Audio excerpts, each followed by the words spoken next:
card if you haven't already, and please sign in on the way in or out. If you would, please stand for the pledge. I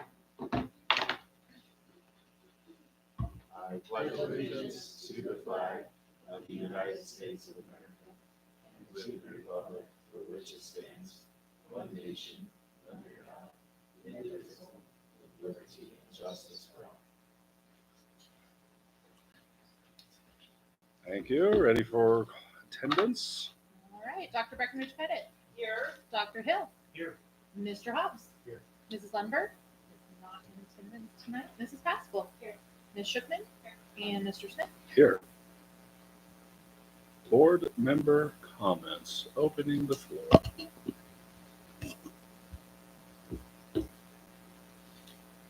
Well, I guess I'll go ahead and say something since we're approaching the end of the year. I wanted to thank all the staff and everyone for all their hard work. This will be our last board meeting before school's out. So I think all in all, it's been a really great year all around. Obviously a little bit of a bumpy start, but seems like we moved past that. And have a great year. And yeah, I hope everyone has a good summer break. So thanks again.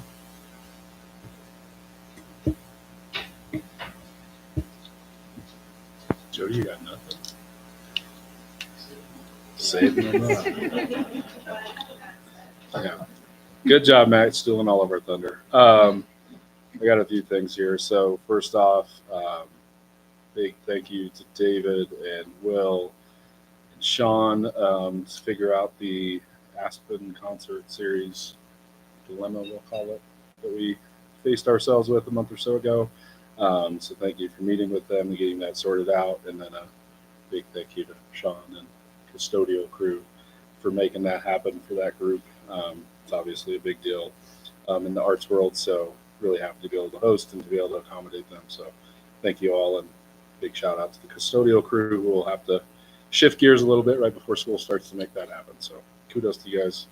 A handful of us attended the CMC internship debrief, whatever you want to call it, where they highlighted 4 students and kind of what they did in the internship and the good and bad and ugly, and just community member, school board member, all the things, like seeing that internship program where it is in its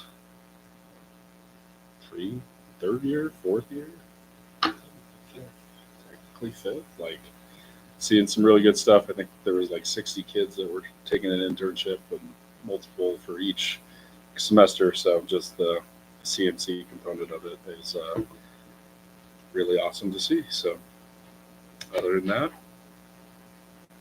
nothing.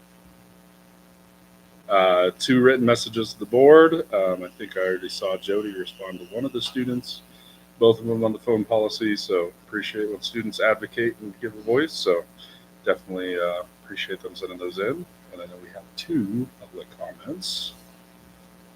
We'll start with you, Jennifer Talmadge. You don't have to stand, but if we could give you a mic so people at home can hear you. Great, thank you. Good evening. My name is Jennifer Talmadge. I'm here tonight as a member of the Immigrant Protection Team. I'm also a former teacher who knows firsthand how a child carries stress and anxiety from home into the classroom. When families are fearful, children feel it. And when children are anxious, they cannot learn. Right now, immigrant families in our district are living with uncertainty.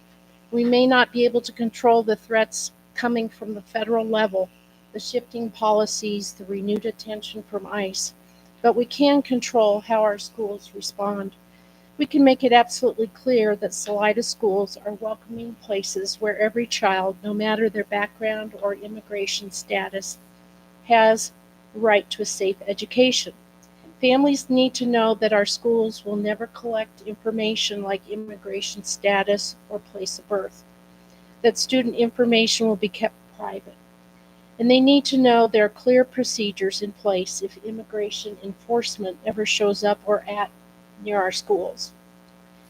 But policies alone aren't enough. This is a fast-moving political landscape, and we need to be ready. That's why I urge you to establish an advisory committee made up of parents, educators, and community members to help guide your response. Review district policies and ensure families receive the information they need in a timely, transparent, and culturally competent way. This is about trust. It's about dignity. And it's about doing everything we can here at the local level to make sure all students in Salida feel safe, seen, and supported. Thank you for your time and consideration. Thank you. Next up, Andre Wilkins.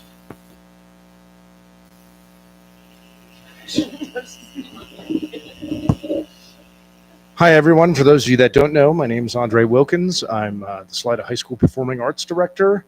I've been a teacher in the district for 13 years and been teaching in public schools in Colorado for 16.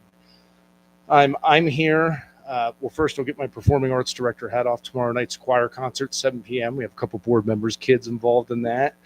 And it'll be a really great celebration for the end of the year. And the kids sound great, and I'm really proud of what we've done. The next thing is the other hat I wear is I'm the SEA co-president with Mike. And I kind of wanted to recap how the year went from our perspective and some positive things to highlight. Thursday, we have a social at the Boathouse starting at 4:30, and you can get out and make it in time to drift in to go to the high school end of the year party by 6 and have some wings before you go. And I hope we see some people there. It's open to the public, and I really hope people come and discuss what they, just be social with teachers. And then congrats to Trinity Bertolino for getting our SEA scholarship. It's really, really awesome that our organization is able to give a scholarship to a student that's going to be a future teacher. I mean, it's really cool. I said this last night at the scholarship night. It's really cool that we get to teach the people that change the world. And then when somebody chooses to follow in our footsteps, it's really empowering and really a cup filler for us to see that somebody else is seeing how important what we do is, and they want to emulate us. To start off, Mike and I were elected as co-presidents back at the end of the summer in 2024, when our former president made a school change in her career. And we started off by having meetings with Dr. Blackburn monthly. And in those meetings, we were able to establish a common goal that I'm really excited that we share. And that's we want our staff, for us, our teachers and everybody, to want to work here, feel valued, and encourage others to work here. And I think that is such a great guiding goal for us to look at how we discuss with each other what's important to us. And we can always come back to saying, does this meet the common goal? And I really appreciate Dr. Blackburn and Mike. And those meetings were very helpful in guiding, prepping for negotiations, making sure that we could unpack some things we may have heard in board meetings and get clarity and make sure that everybody's intentions are heard and our feelings are heard. We also started the year at the board retreat. We got to hear from board members and how they feel about the association, and we got to express how things have been going for us. And I really felt that that was such an important meeting where we got to hear intentions, we got to hear justifications, we got to express frustrations and celebrations, and it was just, I hope that next year we get to do that. I'm throwing this out here. I don't know if it works that way, but quarterly. It'd be fun to start off the year, end of the semester, before we go into negotiations, and at the end of the year, because we do represent the majority of the teaching staff and their goals. So it'd be nice to go back to that goal that we developed with Dr. Blackburn and make sure that our position is clear. So when choices are made, there's no surprises in how we're going to react. As a former CBT member, I was happy to hear when we would be in leadership meetings, CBT was a much more positive experience than I experienced. Kudos to Aaron Dobson. Your name came up quite a bit as somebody that was wonderful to work with. And everybody, I went to the meeting and it was just a different vibe. And I really appreciate that. I really appreciate the tentative agreement, the long-term goals being approved and enacted. And I'm really excited. Janae and Mike are going to talk more about the process, so I'm not going to bore you with anything I have to say on that, but I'm really excited for next year's negotiations and salary goals, and I really feel like we're moving in a great direction. One thing that I would ask from board members is suggestions on how the association could support you and your goals and how we can keep communication going. I know a lot of you are only a text message away, and I appreciate that. And I appreciate your support coming out to the performing arts and seeing the students and all the things that we see our students do around, and just a ton of gratitude. I know what it's like to volunteer, and I know what it's like to not always feel like there's a ton of gratitude for the time you put in. That is your time away from your family. That is your time away from your job. And I'm just expressing my gratitude. And yeah, I'm going to go. I got casted as Sweeney Todd in the local production, so I'm going to go to Sweeney Todd rehearsal now. So yeah, got to fill my cup with performing too. Thank you all so much. Hopefully I'll see you tomorrow night. And if not, I'll see you at graduation. There was a band concert. Tomorrow's choir, last week was band. Nope, that's this Thursday. This Thursday, 4:30, Boathouse. And we got the good wings. Did I? Andre? I think Thursday was absolutely. Okay, no more public comments, so looking for a motion to approve the agenda. Whoa!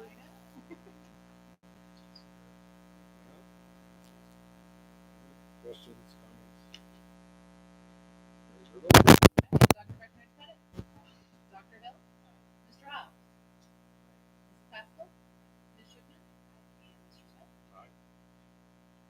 Okay, we will jump right into guest report with the collaborative bargaining team. David, I don't know if you're giving an intro or if you're just passing it over, but I'll start. I'm going to pass off to whoever wants to talk next. If you can make sure they have a mic. That'd be great. It was a great experience, and so just felt really good to report that. I think we were efficient, and I know that was a big goal. The board wanted to see us be more efficient with our time and not spend too much time talking about something and get some stuff done. So it was productive and efficient. Many times we met less than 4 meetings, I would say. The 4 meetings we did meet, most of them were shorter than a full day. And so we met a lot of those goals there. I felt like we all worked well together, trying to solve problems. We started off with an MOU on some key lead policies that were problematic from last year, and we found ways to tackle them. And found a resolution to one in the fall, and then found a resolution, I think, to last year meeting in the spring, but it was very easy to talk through things. So I appreciate how that all showed up. We also had some new members, some new staff that I hadn't gotten a chance to know before, and it was wonderful to get those fresh perspectives in the room. I think those were for everybody there. So I'll pass it off. Janae, you have the mic, so Jen, you get to go first. Yep, it's me first.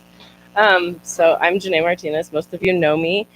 This is my second year on CBT, and I just want to say that from my perspective, the team worked really collaboratively and thoughtfully across the multiple areas that we discussed this year. Members showed up, shared their interests, and actively engaged in the conversations we had.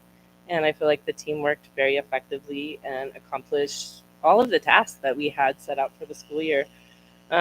So I just felt overall we were very productive and cohesive as a team this year. As far as the compensation stuff that is coming to the table for you guys to vote on tonight, the classified was brought to the table again this year to increase, for them to continue to show increases through step 30.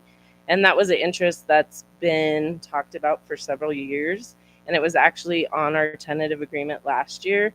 And it was the final thing, like, and if. And that was the one thing that was not fulfilled from the tentative agreement from last year. So that was one of our priorities to make sure that happened this year, as certified brought that up again. With the 2,500 increase to all cells to the certified pay scale, we believe that this is really a first step effort into bringing our certified staff to a level of, like Aaron talked about, competitive pay, market level pay around the state.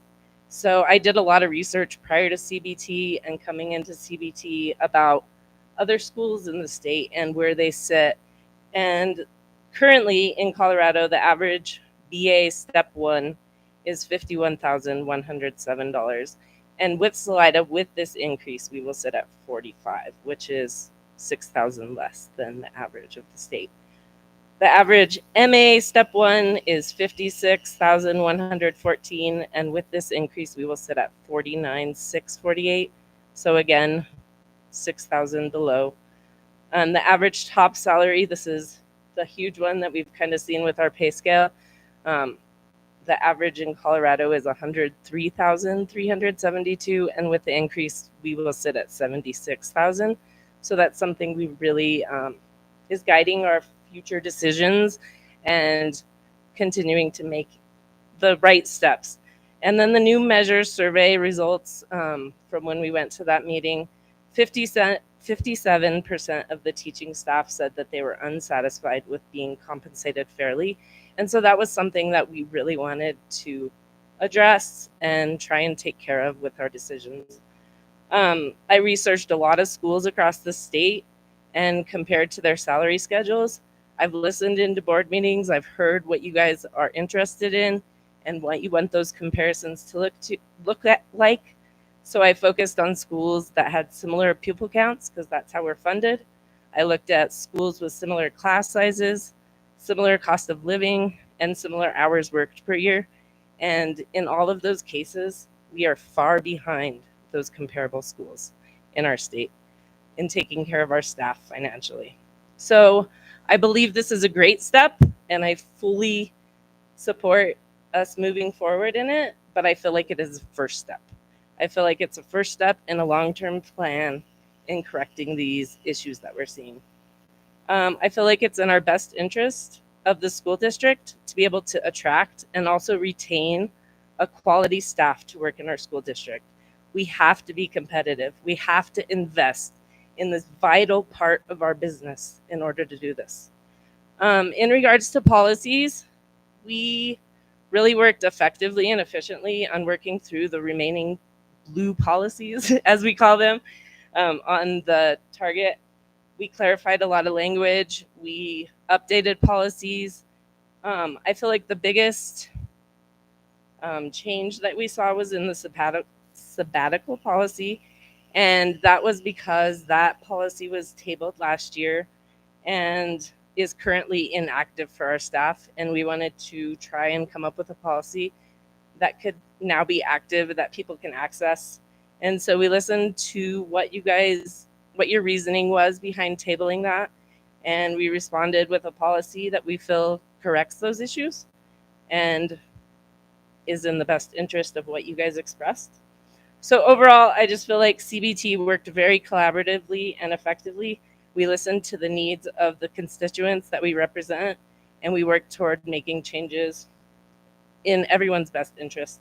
And I just want to say that I'm grateful for the support of the school board in getting teachers closer to that market level pay and for working toward compensating our staff in a better way. You don't mind, I'm going to sit. We did the incline today. I'm a little sore too. So I'm Michael Lamond, the English teacher, sixth grade English teacher at Salida Middle School. And I just want to echo a few things really fast. Knowing how the volunteer time that Andre brought up that you all dedicate to the community, to the kids, to the district, everything. Obviously, that's important. Looking back at last year's settlement going from 7 to 15 years, I think was huge. Knowing that on some interview committees this year, they immediately said how many more candidates they had and how many more qualified candidates they had. So I feel like that is a win for the kids because, again, my kid's going to be having one of those teachers next year. So thinking about then the future, and I think Janae brought it up, the idea of this is step one. Several years ago, the number 50,000 was thrown out. And yes, it is a very round number, but it was also $2,500 less than what the average cost of living was in Salida at that time. And that was several years ago. So as we look to where we are now, I think that number is about 56.5, 57.5. So the gap is still growing, even though we're trying to catch up to it. And I think that's important to recognize. Part of the survey talked about how there were some community members who were frustrated perhaps with the salaries that teachers were asking for. And I would encourage anyone who says that to come into the classroom. I would encourage anyone who says that to come to the incline with me today and see what we do, right? Because I think right now there's a tendency to leap before we look or to judge before we think. And I think that's something that we are trying to control. We are trying to teach that in our classroom as well, the idea of critical thinking. That said, I would invite any board member into my classroom anytime. Come listen to the first 10 minutes of class. Listen to sixth graders speak to each other, and then compare that to what you see on TV right now. That's what we want for our community. That's what we want for these kids growing up. That's what we want for our town moving forward.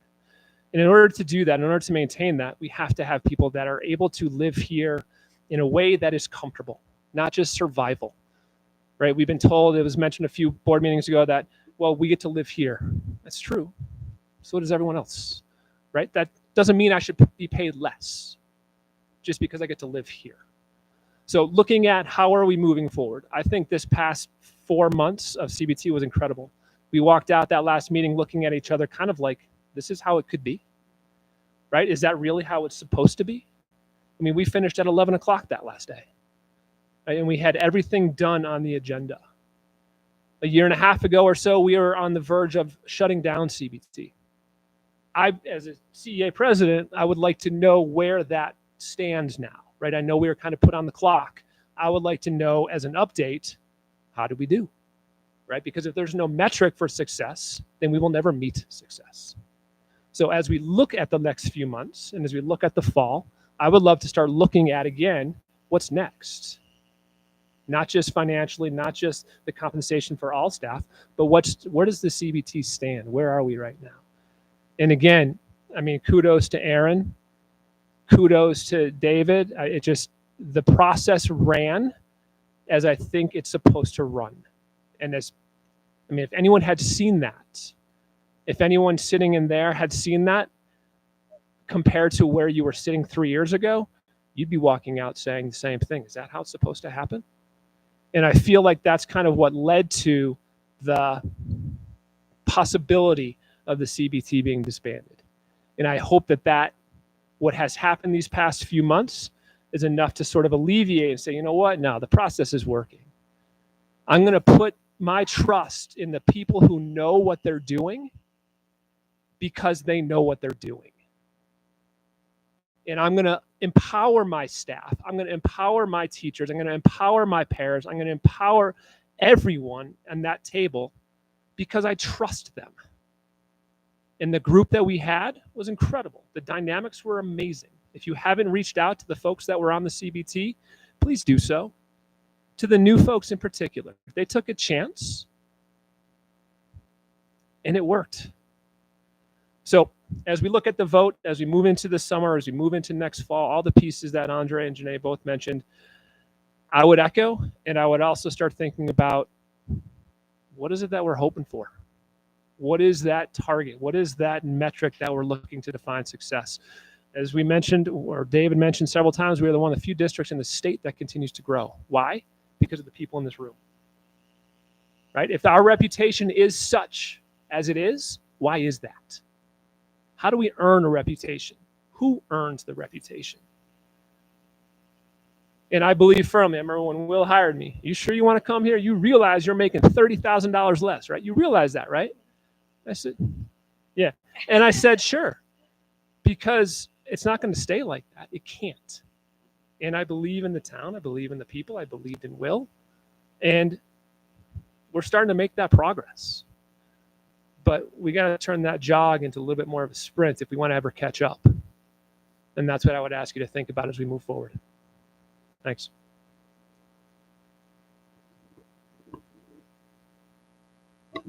Questions, comments, discussion?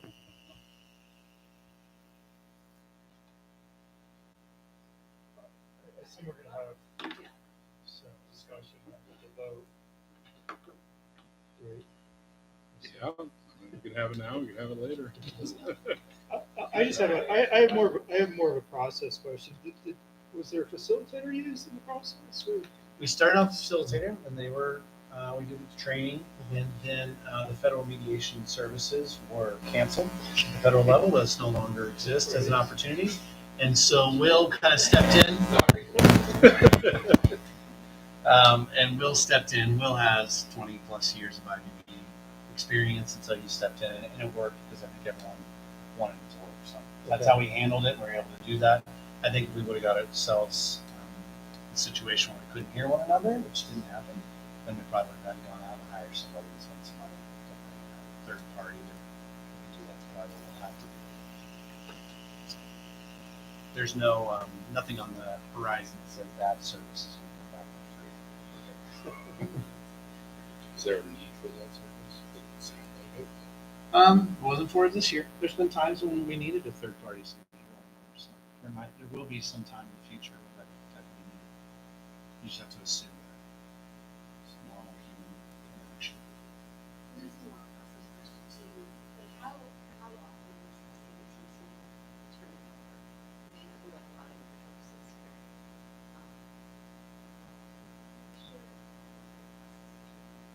I'll answer that right now. I think it's pretty stable. And you need a little new and you need a little old. Like you need both and people, because when you first come in, you don't know where your voice is, or how to speak, or how it works. And so, it's just harder to jump into the conversation until you get your feet moving. But it is a 2-year term, but there's no limit of how many terms you can serve. So basically, and it worked this year. We had some people who their term was up, so they need to go back to their staff and say, hey, I'm willing to keep doing this. And the staff had a chance to, say yes, keep going, or somebody else who wanted to run could have run. And the same thing next year, you have some veterans on the team who are going to go back and have to go through that process. So I think that right now it's got a good balance between 2 years seems like a good time, and 2 terms probably is necessary for a really comfortable second term. It's really different than the first term. So you're shaking your head. Am I speaking pretty well?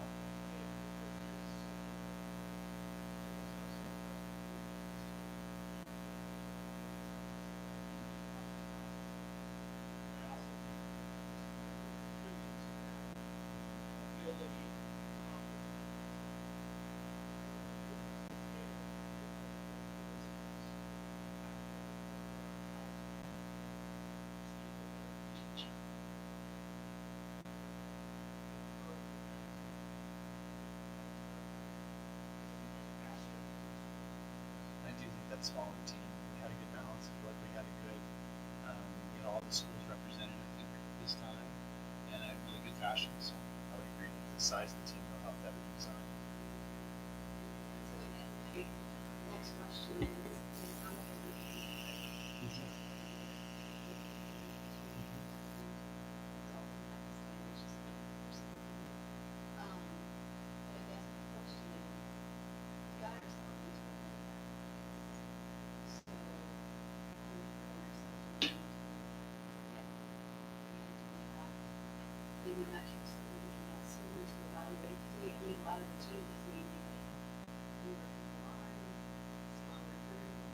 much of the yeah, like how do we know which variables are more likely to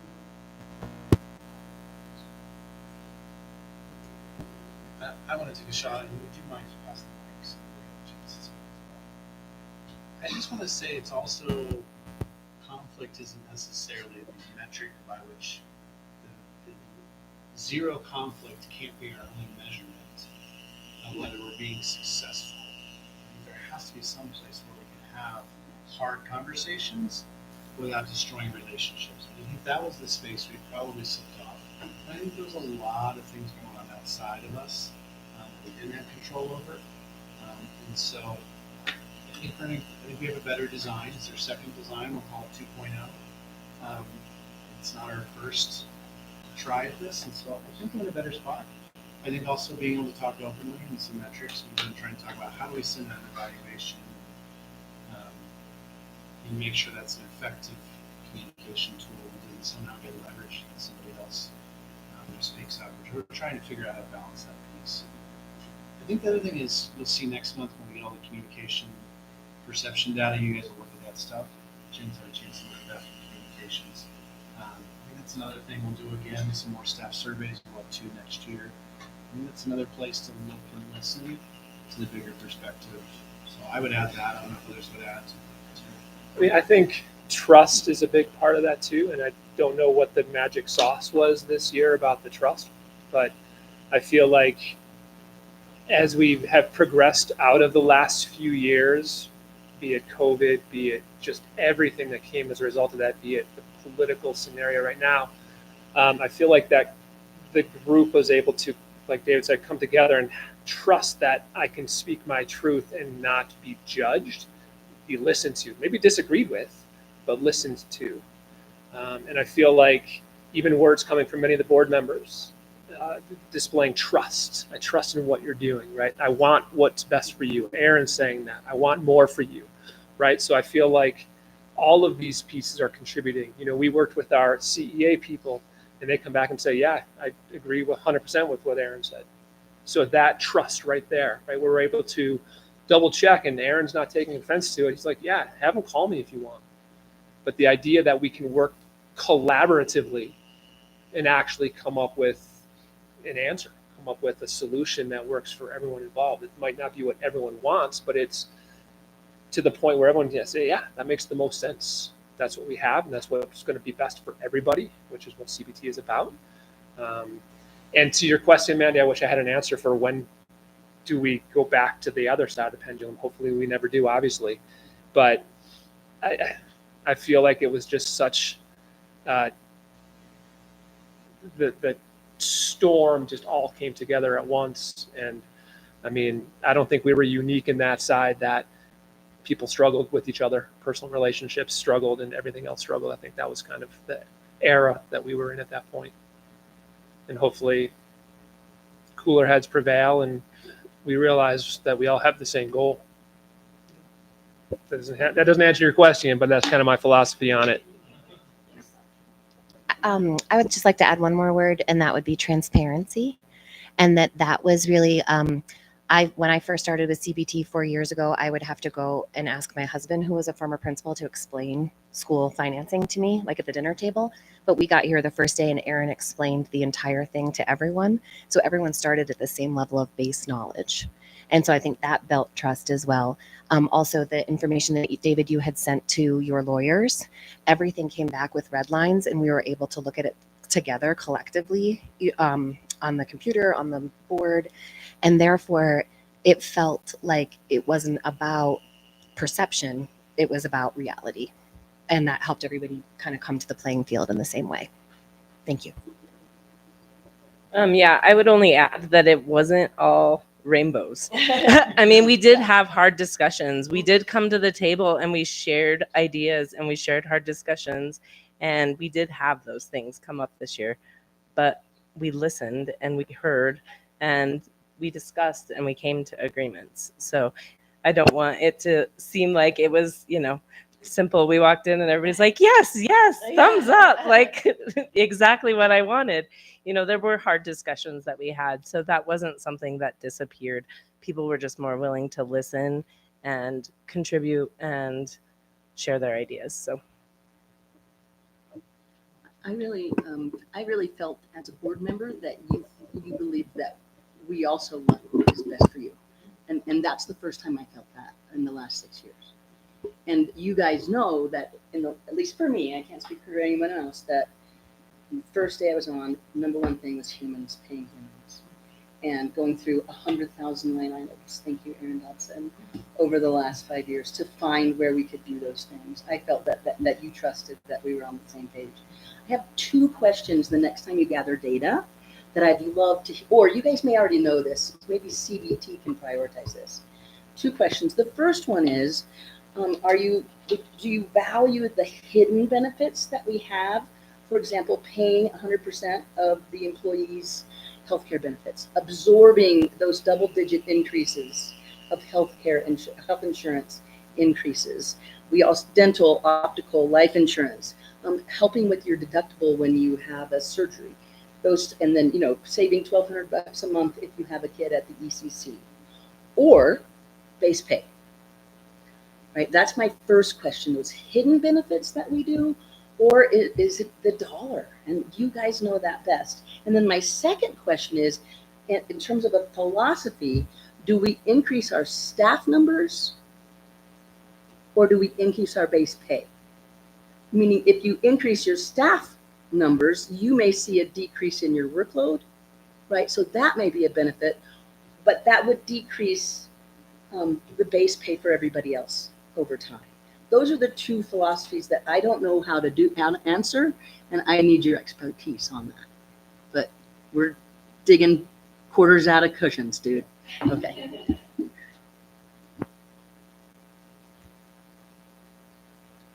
Yeah, I would only add that I think we all kind of let CBT get away from us, whether it was ineffective mediator or kind of just getting both too defensive. I think the leadership change, structural changes, things like that definitely benefited.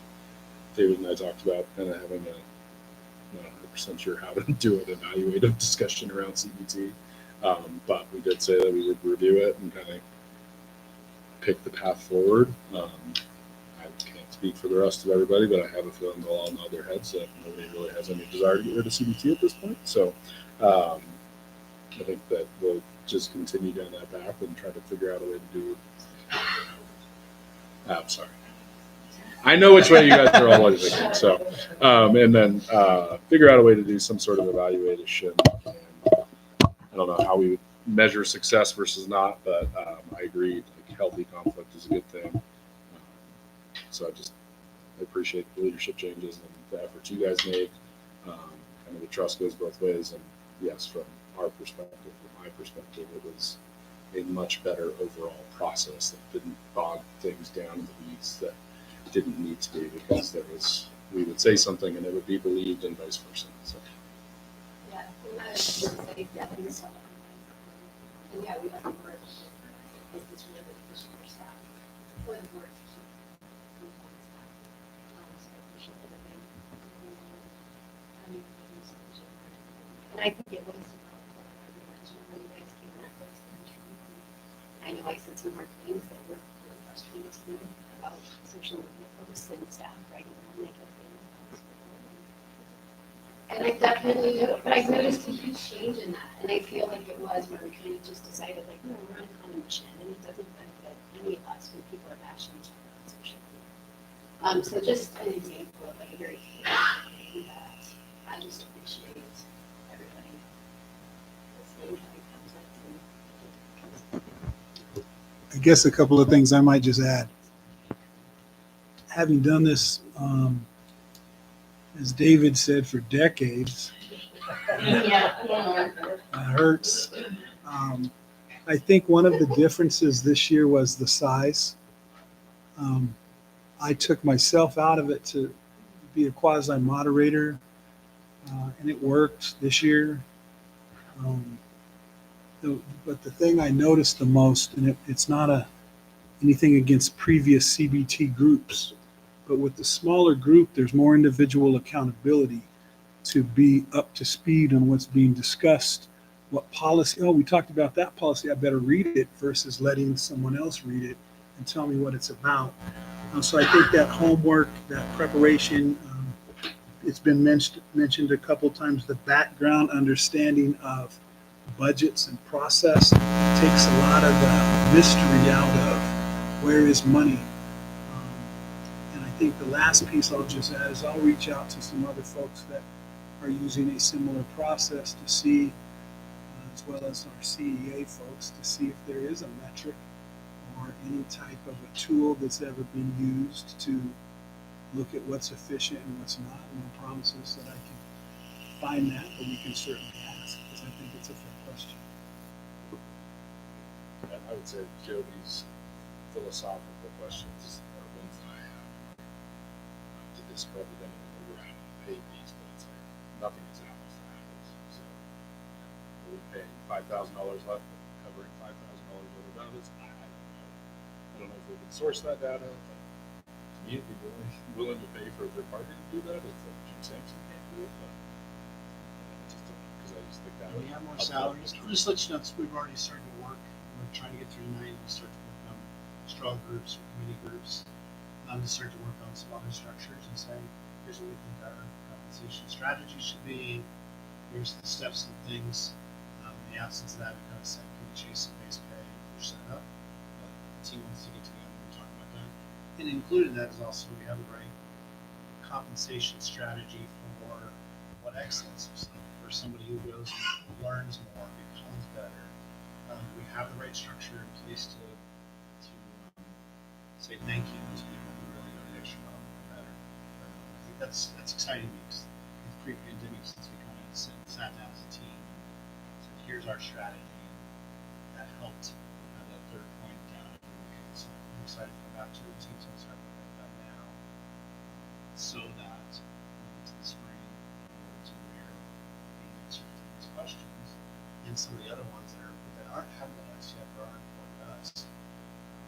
Talking about that and looking at some of the unintended consequences.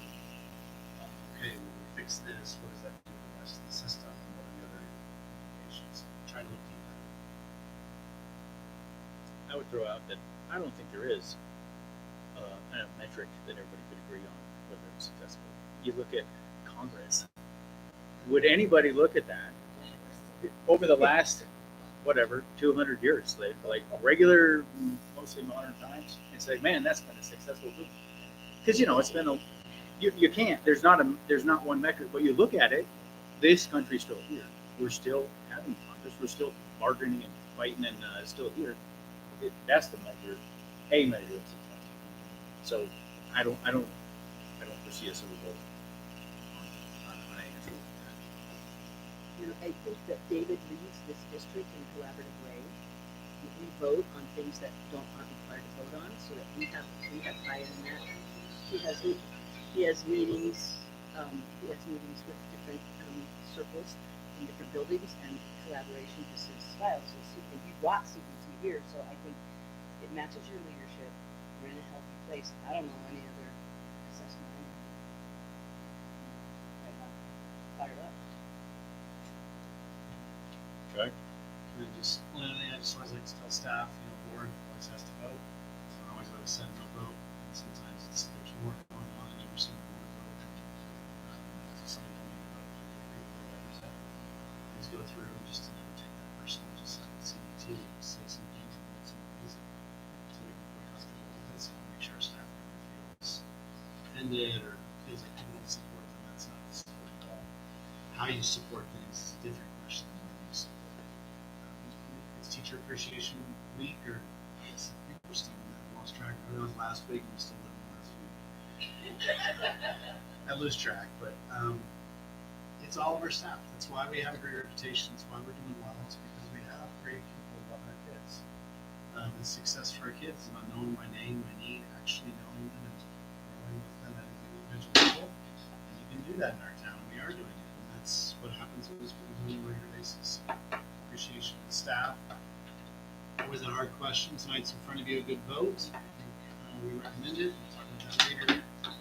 It's never enough. It's not checking on. This is a good step. We recommend it. We'll get behind it. Keep always coming back next year. Inflation alone requires that you're always chasing this. And then you're also chasing reality. Our teachers trying to survive this town. So it's a tough reality of mountain towns, and we're going to keep going after it. Anything possible we can do. Thank you all for joining us tonight. Obviously, campus reports, questions, comments for any of our campus leaders that are here. I see a finger. Yeah, go ahead and ask him. I do it via email, so not waste your time. I was just thinking there wasn't anything hot that I needed to. Then I heard that. Mandy has a question. I got one question. I kind of put you on the spot, Jesse. But now that everyone has their schedules, that's all everyone talks about in comparison to other friends. We were just curious about opening blocks for freshmen and sophomores, because I know you guys were hoping it would be fixed with the new schedule. I know I've seen some schedules that still have some open blocks. Do you know data? And Jesse Abigail did respond to that. I don't know if you saw her response this afternoon. I'll speak to it and then you add it. But because I asked the same question. Okay, let's talk about open blocks. Not all the schedules are out. Like special education is an example. They're trying to work with those caseloads and the students what best fits them. They've got things where kids are taking online. How does that work? And so now they're going through and trying to look at which schedules aren't built, which are built, and trying to identify these spaces. So the response I got on that question was they're not all built. Now they're trying to problem solve in blocks. So Jesse, you want to add to that? Well, yeah.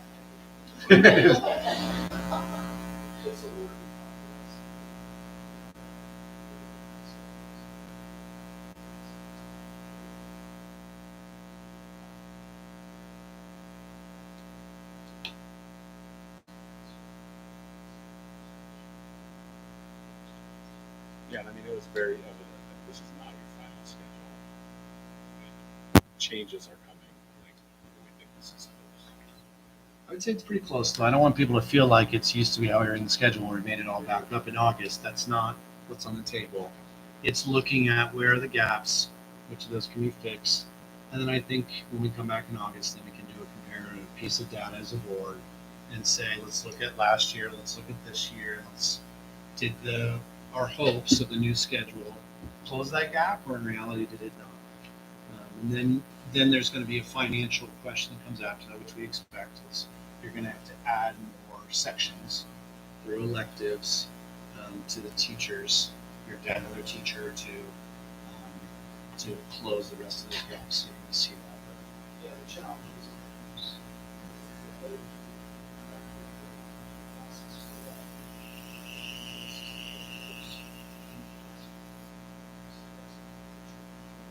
I just want to add also on that piece, we were, Kim and I were looking at some other districts. So, St. Brain is a district in our state, the most in all of the state. They're one of the wealthiest districts in our state, and the front page is we have one of the most rigorous graduation requirements in the state because they require 24 credits to graduate. They require 28.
Highlight progress that no one was talking in May a few years ago about schedules at all. At all.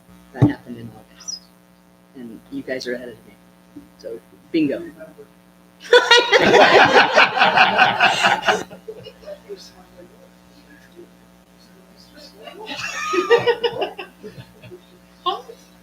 They didn't tell me that in the interview process.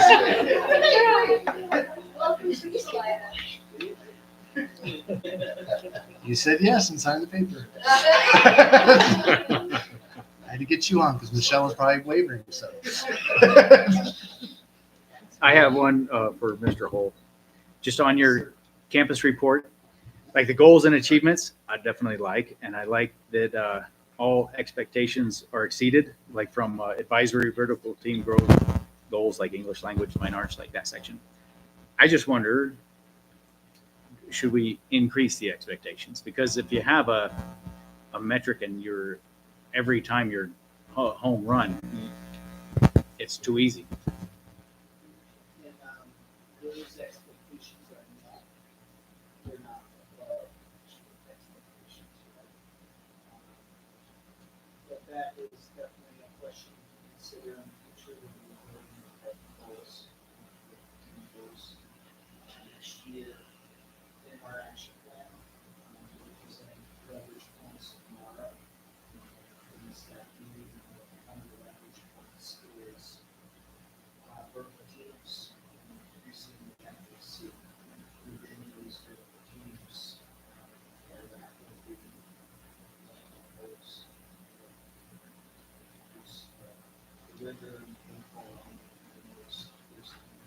Good, because I would like to see a couple of them fail because the goal was too high.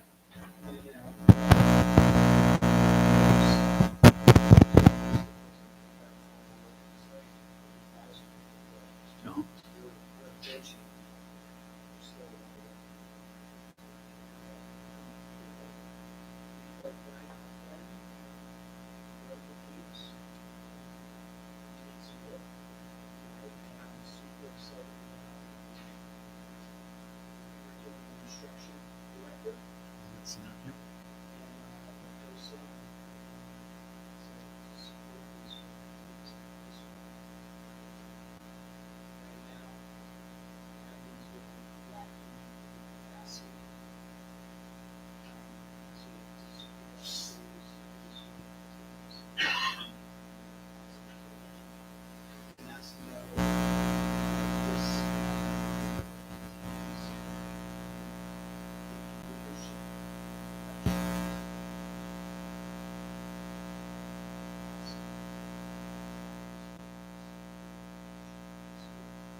Feel that way or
do you have anything to add?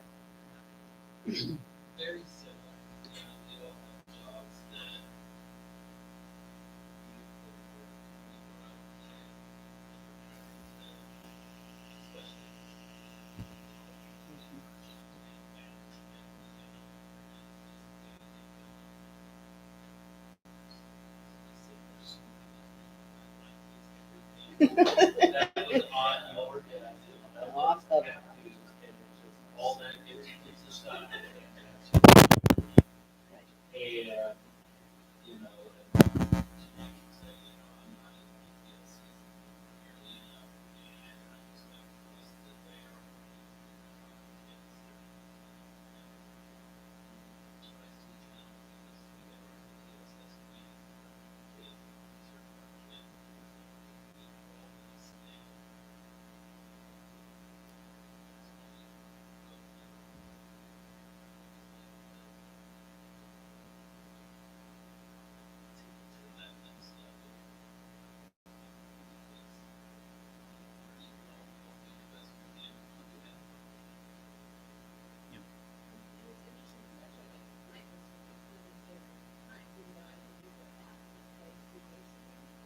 But it's aspiration.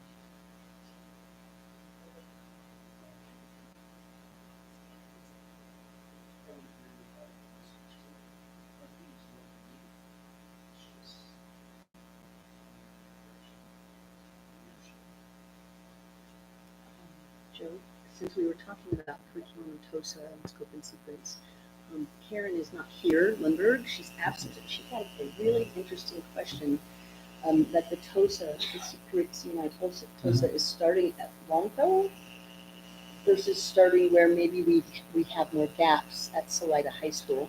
And I figure that's maybe just something that you you decide, or Yeah, your that's gonna be- executives decide? I mean, everyone, but I'll probably set that pace. I want to make sure there's two things. We'll put the curriculum instructor director and really have them, they're already trained and have a lot of experience at the secondary level. And so looking at those vertical teams, that'll be where that person really starts to get their feet under them, learn our district, and that's their first priorities. What these two principals have said of, I need those teams to be higher functioning and supported. So right, that's where they're at. On the flip side, Corey, how many new people have you hired? Or changes to teams? I think I've got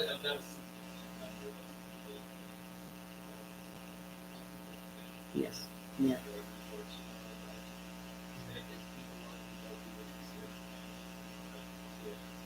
Retiring. Right. Transfers. So these are all wonderful things. Just looking forward to next year. There's exciting opportunity for change. And so just my conversation with David on this is just going to make sure that we have these supports in place. And for those new people, for the staff that are supporting.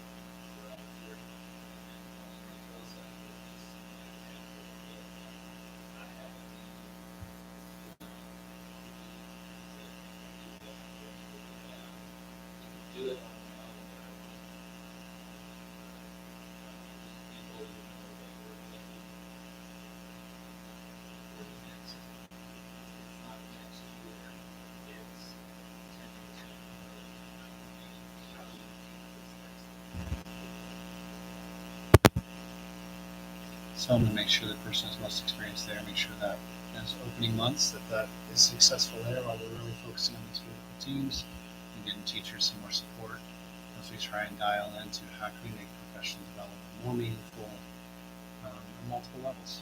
So I think that's one of I understand this correctly. TOSA is going to start at Longfellow, and the academic director, curriculum director, is starting at the high school.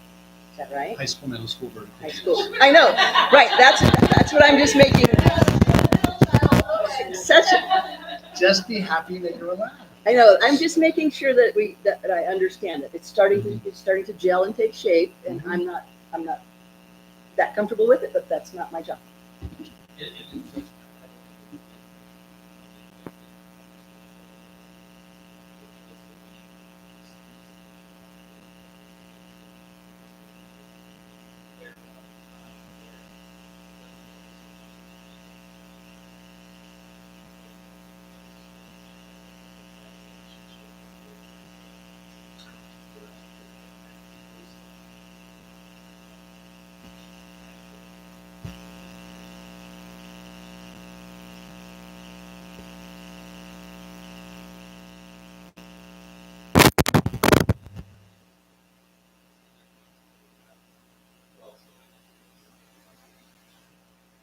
So that's where we'll start in the opening months, and then we'll see how the cards start to fall together.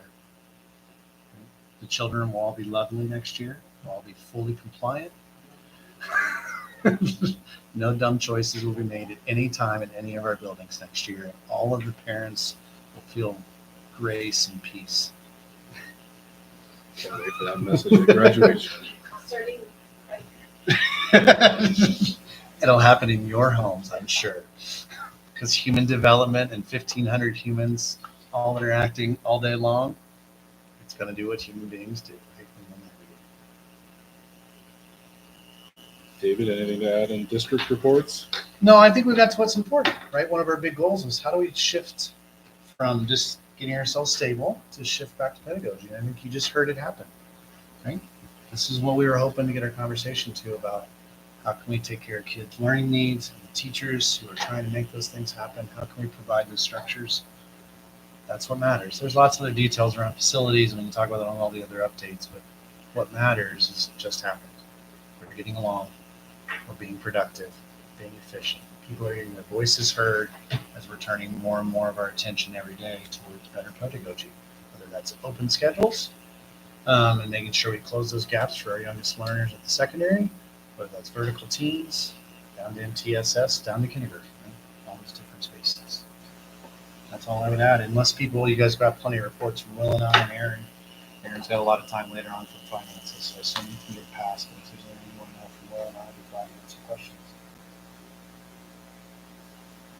Okay. As usual, you are all welcome to stay. This is usually the time we have a mass exodus. As Matt said earlier, thank you so much for another successful year.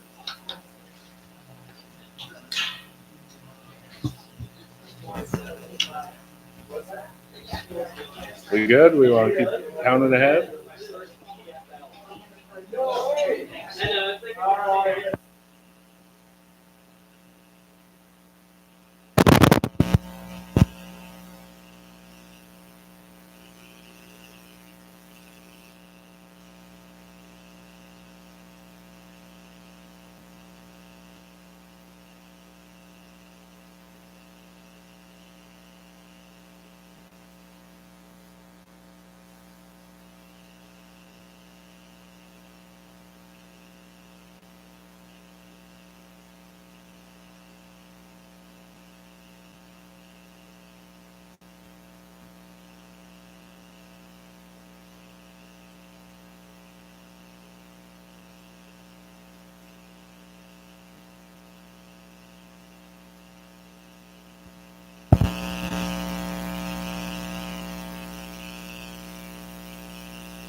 All right, I'm back on the mic.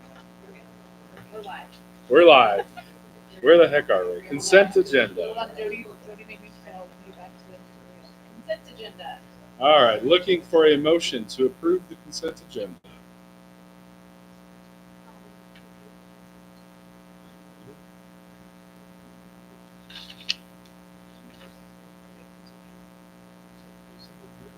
We have a motion. We'll take a second from that. Questions, clarifiers? Ready for a vote?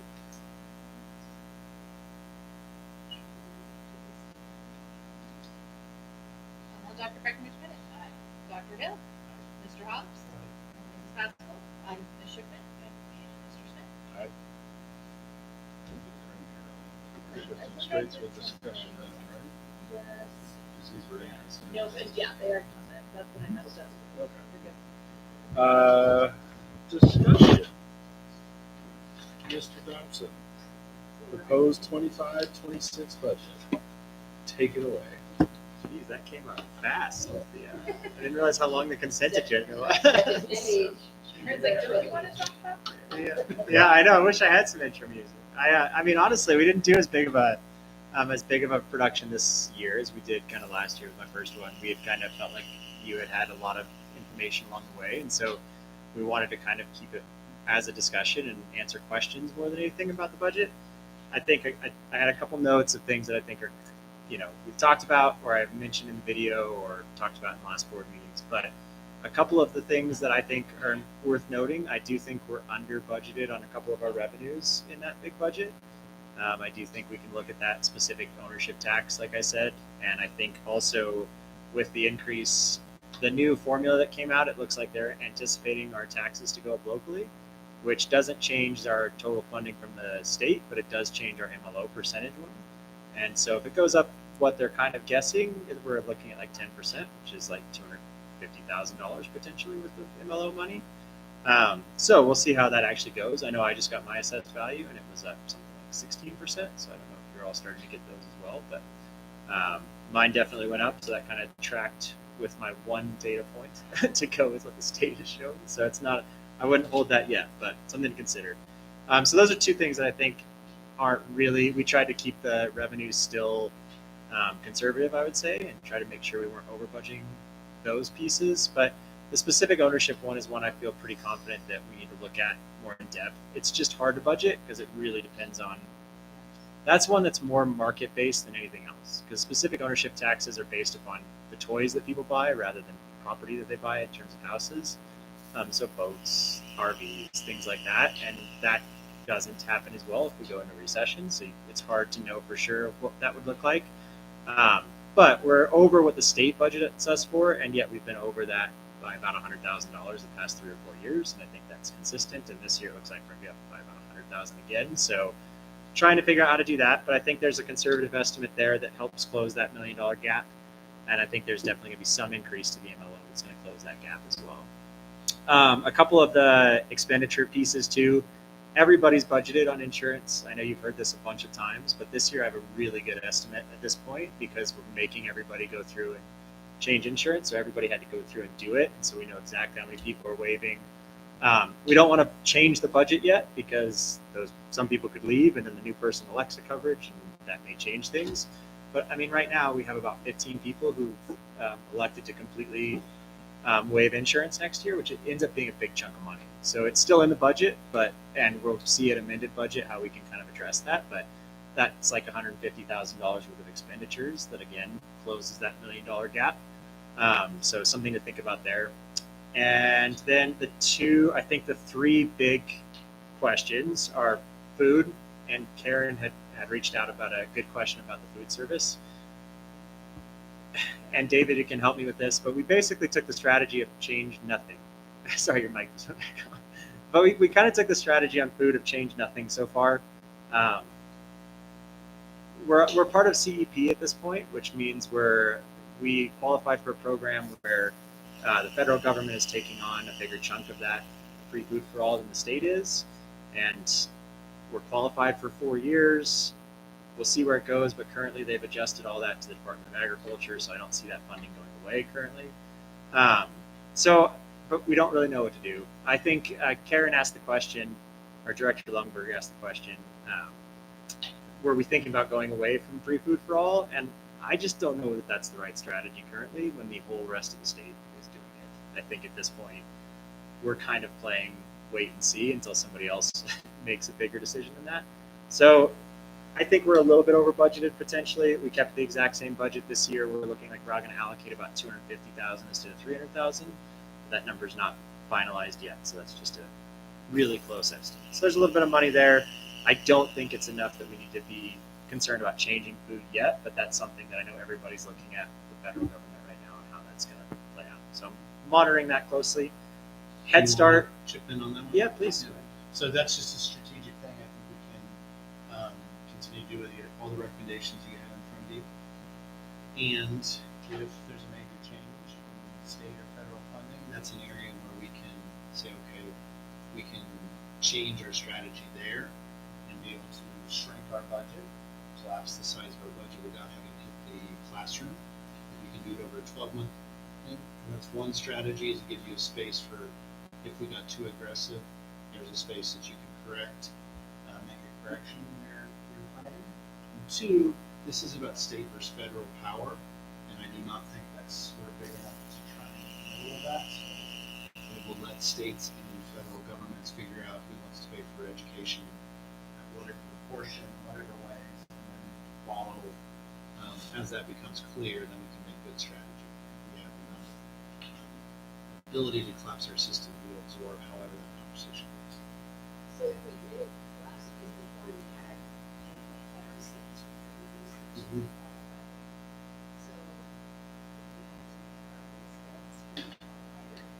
No, your state's going to have to, because that's the relationship between state and federal power that you're really talking about there, and which piece of paper that the federal government is for their accountability systems before they pass out tax dollars is there. And that's why, again, why I don't think it's the right time to try and kind of sift through that. It's a better strategy to sit, let this conversation play out, and see how it goes. Right now, I don't see any risk to us, but if we're a little too aggressive, we have the ability to trim our sails and just make thoughtful decisions over the next 12 months. Another thing. Oh, go ahead. Still on free food. Not a single school district in our state can make a meal for what the state gives us for that meal. Yes and no.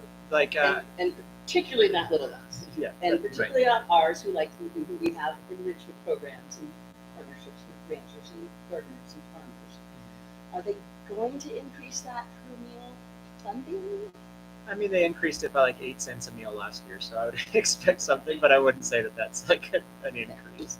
I think you're expecting to see something like that, especially with budget cuts at both the state and national level. I don't see them making like a huge change. I'd love to. To your point, though, and it was another piece I was going to bring up, is we did some research this week on a couple other districts. We did find a couple of districts that don't subsidize their lunch fund at all, and that includes using the free food for all. And to the CBT point, why the bulk of the money didn't go to classified this year, both of them, when we talked to them, said, well, we actually need to look at raising our food service rates as the minimum wage laws increase. So they're currently basically paying minimum wage to all their food service people, and that's the way that they're really, that's the way they're we have a living wage, so that's why we have that recurring fund of Yeah. 250.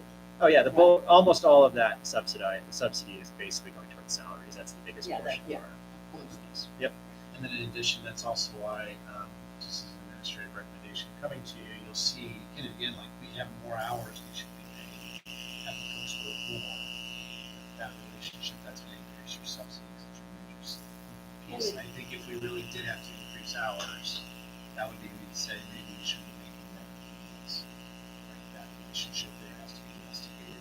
Let's look at that and say,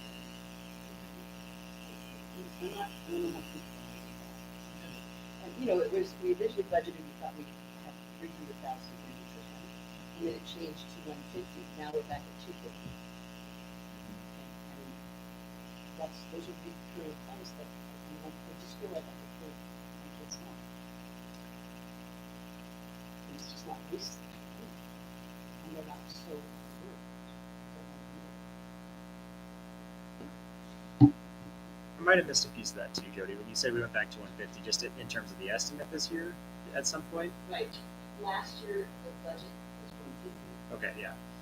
and now we're back to 250. So yeah, the budget being okay. So we're back to. I mean, at 250, I think is again a little bit on the high side, but I don't want to have any surprises there in terms of what we actually do. And I'll have to look back. I think we were closer to 200. Oh, sorry, Mandy. But it's still it's 200, close. yeah. Still 200, yeah. Yep. Still. It's definitely something that we need to continue to look at. And I think to Karen's point, it's something that we need to be processing. I just don't know the best strategy yet to say we're going to completely go against what other people are doing here, and we don't have the perfect solution. I do think some people could pay, but we were also subsidizing it when we had private pay. And so they Right, but to not that extent, and that's when we gave our classifieds the living wage. Right. And it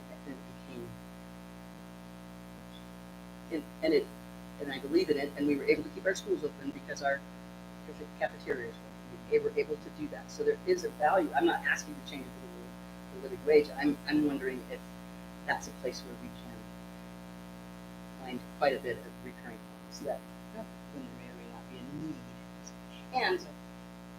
And to credit to every single building that we have here, we're very discreet lunch payment. So there's not a stigma for a kid who is food abuse, right? So it's not that. Yeah,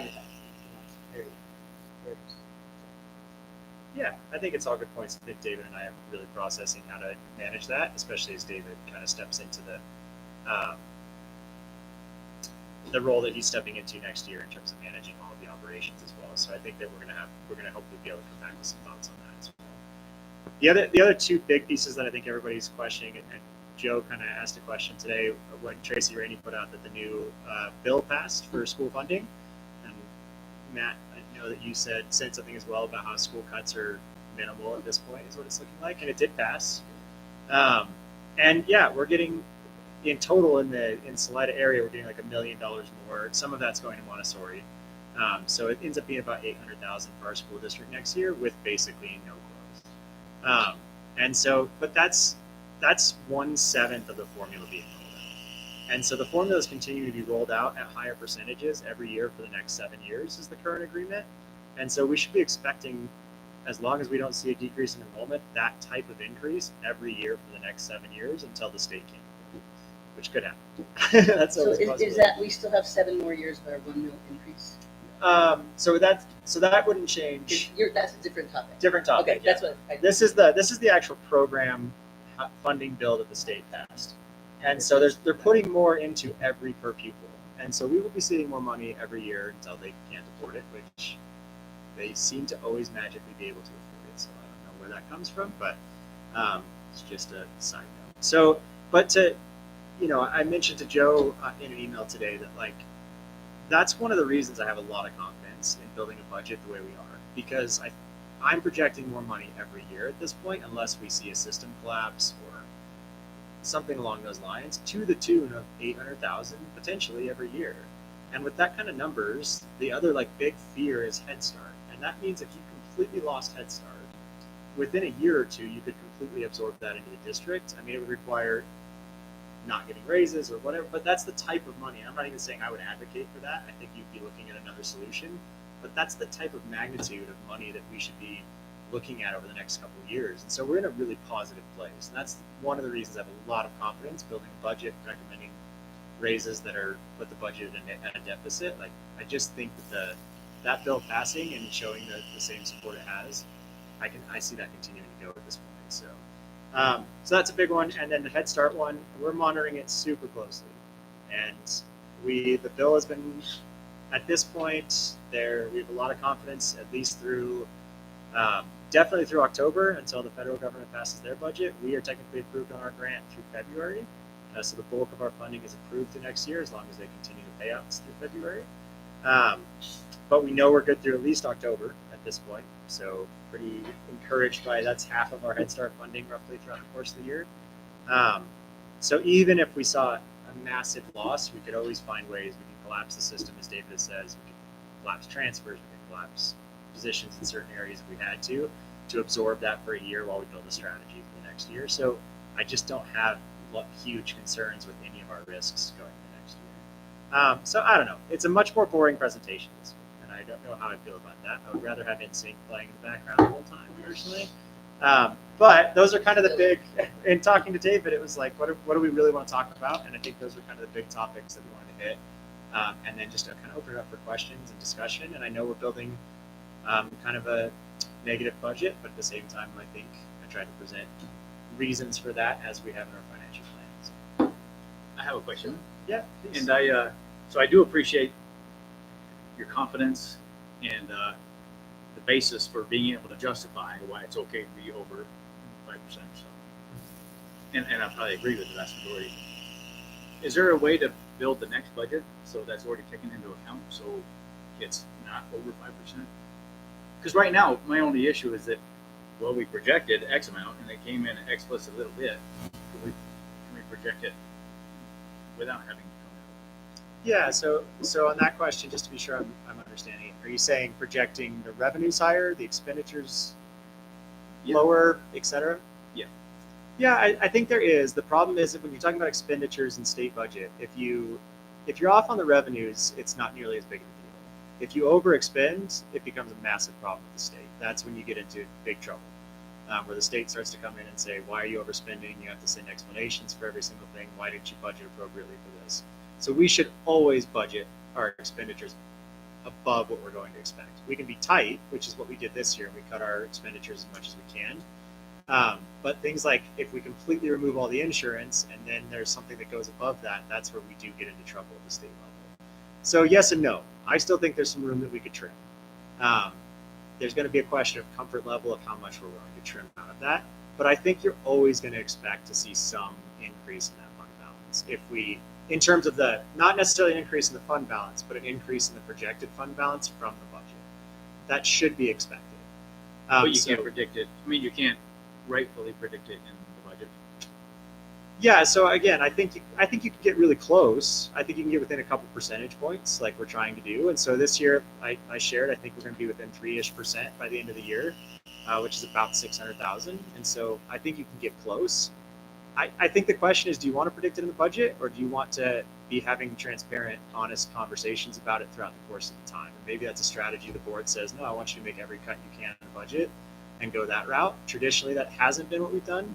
I would say we've got closer to that, and that we cut a lot of things out of the budget last year, and I could continue to cut a few things, but that's going to put you in a position where you're writing a fine line. On the revenues, yeah, I think that's a strategy. I'm comfortable budgeting a couple of those things above now, but also in the amended budget, you can get really close, and I think that's where we have that second moment where we get to say like, hey, that's really the budget that we're graded on at the end of the year, and that's where I'm going to be able to say, look, we know 15 people didn't take insurance and they're still hiring. And it's December. So we can take all of that money out of the budget if we needed to. So that's where I think we could get really tight if you wanted to go that route. And that's where I would probably advocate to get really tight in the budget. But I mean, I think you could. Just a risk tolerance on how much you want to push it. I'm comfortable pushing it, so it's up to you. Well, I just look at the state. There's a lot of people in pickle right now because they over budgeted, or they ran over 1.2 or 1.3 billion, which is 3% of the budget, of the state budget last year. So to them, it made a difference, right, to be over. And obviously, they'll pick it up somehow. But we had to have there were a little bit of a little worry with the Department of Education and the state funding for schools, because there was risk associated with that. But there are other people that are absolutely realizing that risk. Somebody's going to get nailed. That's why everyone knows, 5 years the areas we need to watch as we build a tighter budget. I think our financial plan really says here's our tolerance for how tight it's ever born. It's determined, it's going to flux as you go through. But right now, Aaron's got about 4%. He'll hold himself more accountable than that. But from a board level there, so 10% off in our revenues, expenditures, or relationship, that's just not acceptable for us. It's going wrong. It's kind of why I like the financial plan. And then also, if we are too conservative and that fund balance grows, we already have a mechanism now to say, let's put this back into the system, people, or whoever it is. That's the power of that financial plan that you have. set out a roadmap for, if we get too conservative, here's how we have it released now, so we don't have too much implementation. That helps as well. The 105% also includes probably more than and not necessarily including the revenue from the sales conversation. There is a little bit of nuance there that's really hard to tie out, but I agree with you to budget so that it's not over 100% each year. Appropriate budget. It's just Yeah, and I think that's my goal. My goal would be to get down to 100% and be as clear as possible with all of those things. Right now, I would say we're shorting the revenues maybe slightly, but we're not. I wouldn't say we're shorting it that much compared to what we've been talking about, right? Like we've been talking a lot about we're going up 800,000 roughly on the formula. There's a few areas where we're seeing that, and so I don't think that we're still seeing those increases, and we're not like taking those out. I just think as I'm looking at the budget from previous years, it's like I think we could do a lot better with specific ownership taxes now that I'm analyzing 5 years of that line. And so, can we put that up? Yeah, I think we can. The risk to that is it's not. If you do hit a recession, that's a line that you go, oh, that quickly slipped, and so it's just a tolerance on how you want to do with that. But I mean, the other thing I don't want to do is completely fudge a budget and be like, oh, I got to 100% because I added another $1 million in the revenues, or you know what I mean? I don't want to do that either. I want to have as honest and have you be able to see like if everything goes bad, this is where we'd be at. So I think by the amended budget, you're going to see this much closer to like 102, 103%. And I'd like to see it even less if we can. How did the state get rid of the $1.2 billion deficit and still have this rosy of a for people funding? Right. How are we? I can give you multiple answers, and one of the answers I won't give you because I don't want to be the conspiracy theorist that knows that there's some things that are going on behind the scenes that I think are out there. But I think that the $350 million for law enforcement, for example, was weaponized pretty quickly in terms of a big deficit because we had voted it in. It was decided that it could be used out of fund balance. That was already a law. So we had voted it in that way. It was already put in that way, and yet suddenly it was part of that $1.2 million. This is what I was sharing throughout the course of the time. It was forgotten about when they did the first budget, even though the budget came out in December and we voted it in November. And then 2 months later, suddenly it's a big deal the next month. The next month, it's taken care of. So that's the conspiracy theorist part of it. They're always going to find some ways to do some of those things. They did short some things like transportation. They like some of the road building projects, et cetera.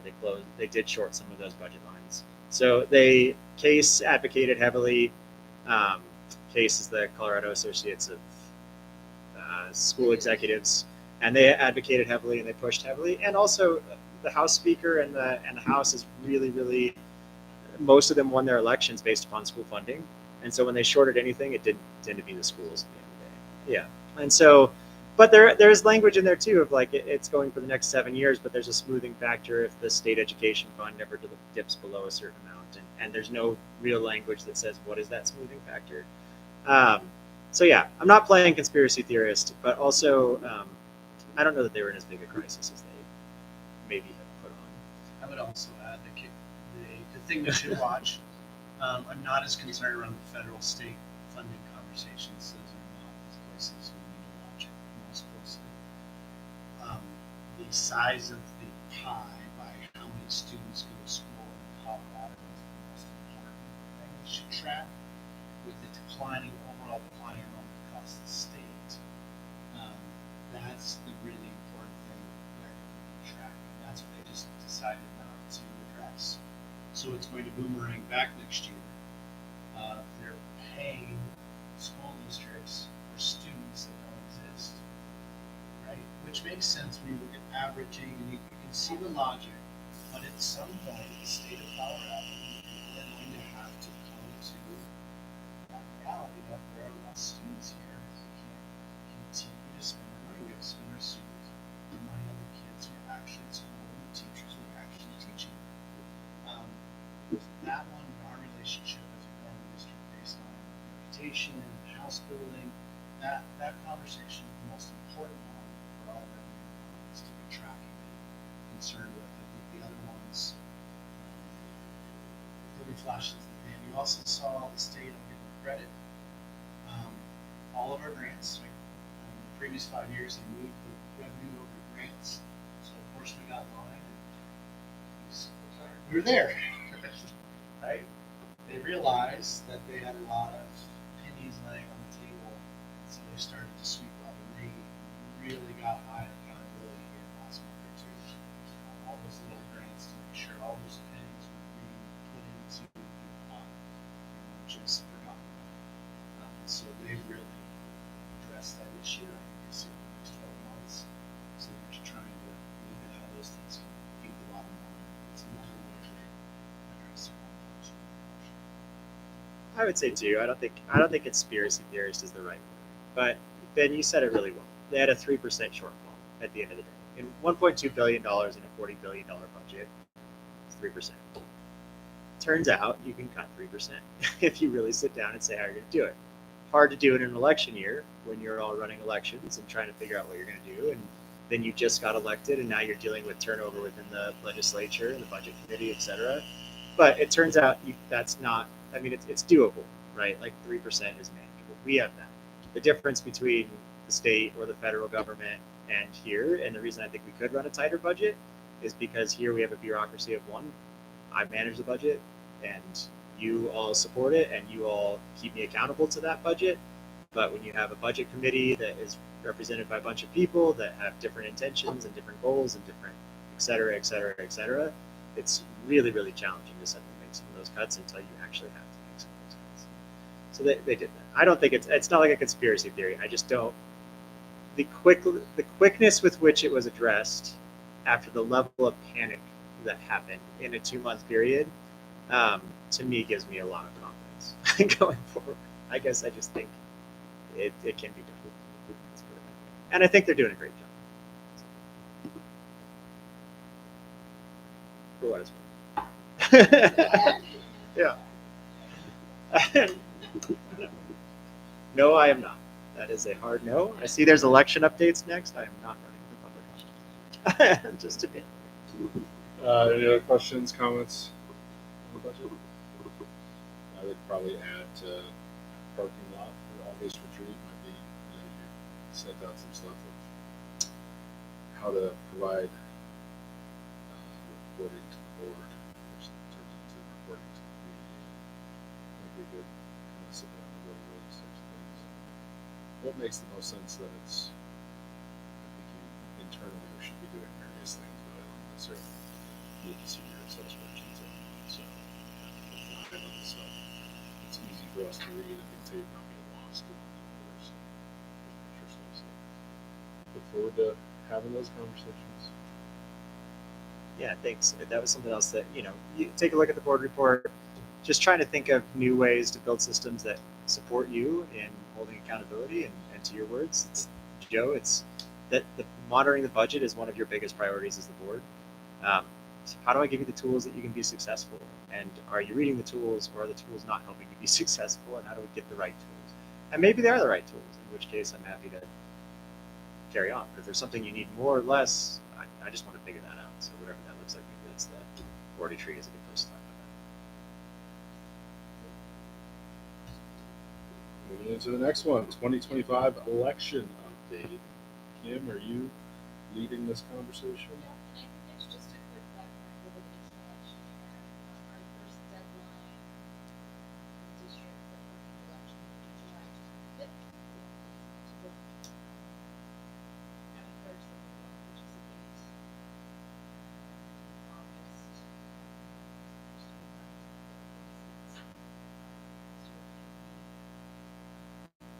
Petition process as far as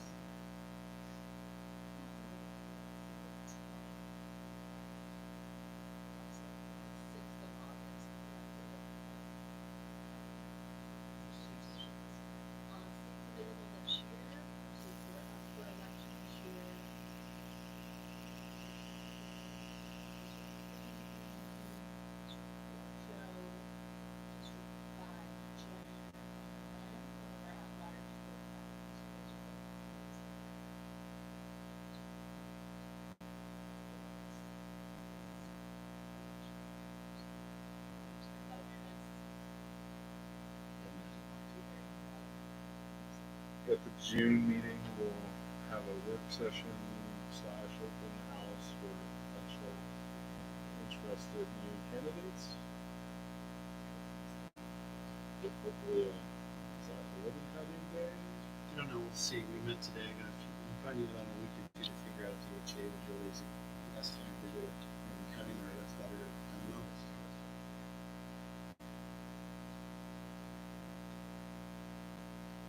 I mean, I guess it's election day is probably a good thing to say. I do put it to ribbon for the city.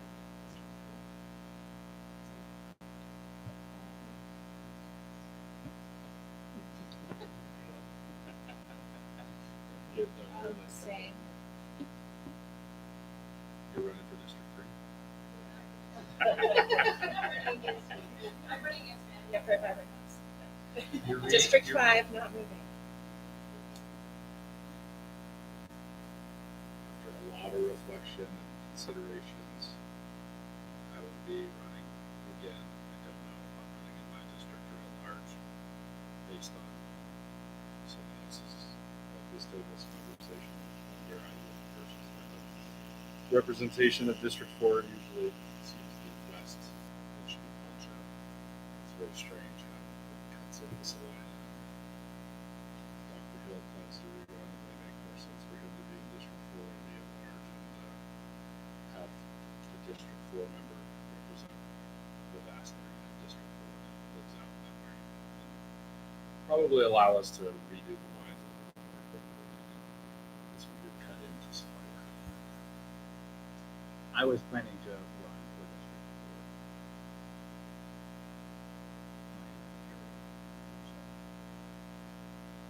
So I get to go at large and take them all along. I will be encouraging my wife to run.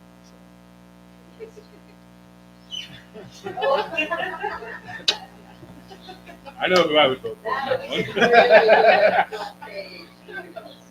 I would actually clear any drama with any other race and just be like, the hills.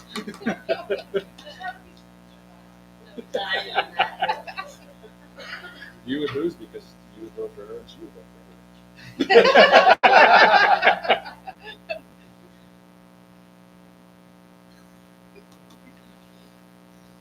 Okay, very good. Thank you all. Jumping into action items, and forgive me if I get lost in here. Looking like we need a motion to approve the second reading policies.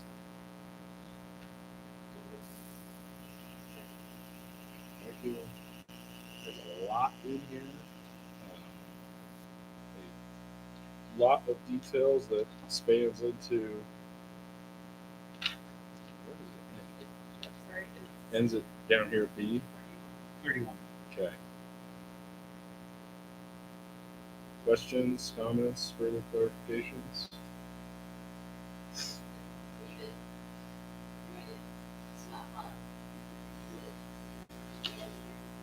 Karen knocked out these ones.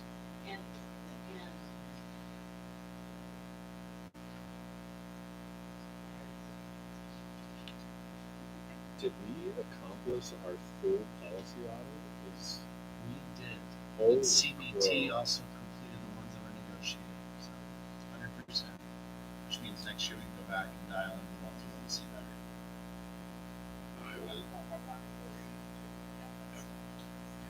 I hope to never do that again in my career. As long as I'm around, I won't allow any of that.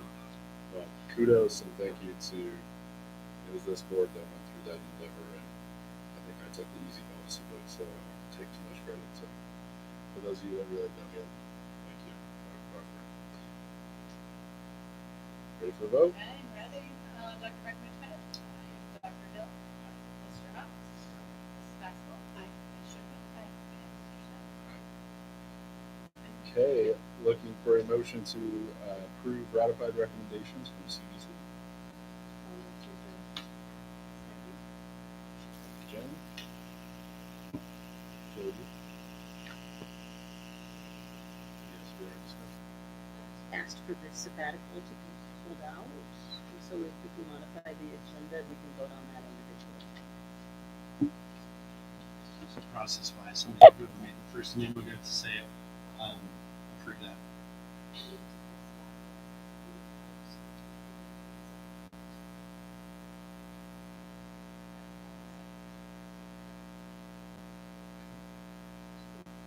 And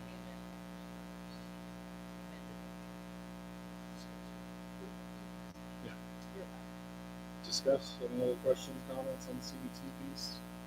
Any statements for the CBT folks that have stuck around with us? I just want to say there was some in here. You look at GCKA, GCKAA, those ones around teacher displacement. Those could have been places where we really got sideways. Those tend to be really dynamic conversations, and I thought everyone handled it beautifully. We looked at, we made significant changes to one policy. So I appreciated SEA and how they showed up. I supported the conversation. Janae's here. Janae's been my partner in doing policies more than anyone else. And so I deeply appreciate her personally and help because there's just so many details and it's can get overwhelming. And so I just want to name that those aren't small.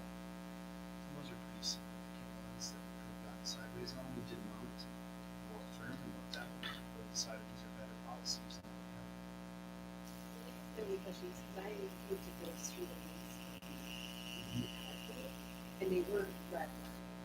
So is there anything, so without being able to like really compare side to side, is there anything super significant? I knew this about a point about policy renewal. Is there anything very significant that you guys think you should point out to us so we're aware of it? I don't think so. Like the one they're just following our lawyers' recommendations for red lines.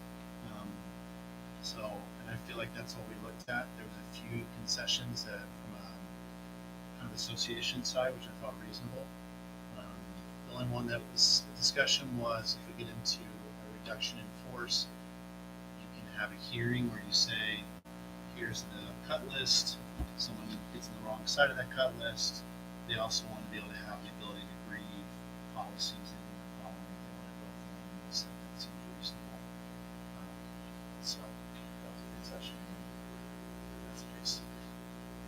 But there's nothing else in here that was really interesting. The sabbatical pulling out, so extended leave was already kind of dealt with in the fall. So it's just the only other thing that is overtime, that was something from Para that Aaron added to the list. We needed that cleaned up to address our hourly workers and how the Para stuff works. And then PTO banks, the other one you can look at. And as we discussed, it doesn't matter how you do that one. If you make it so tight that no one can take advantage of it, you give up your ability to take care of the person in a real crisis. So you're always stuck in this no-win scenario, trying to make a really tight policy that can't be taken advantage of, and really thinking of somebody's in a horrific situation, kidney cancer, blank. And so I think they made a better PTO policy for the second round, but it's always going to have gaps. You're just going to have to accept that one or two people may take advantage of those gaps. And I think that that's necessary so that you maintain the power to take care of those one or two employees in really bad situations. I think they improved it. It's never going to solve it. It's unsolvable.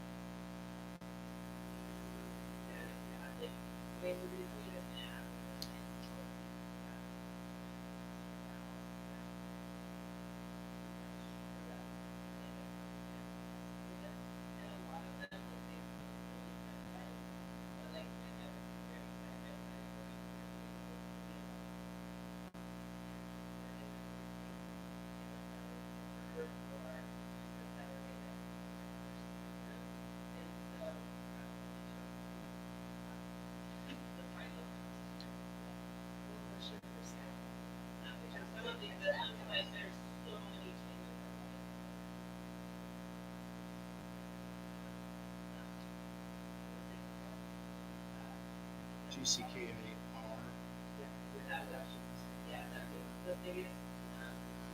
number 11.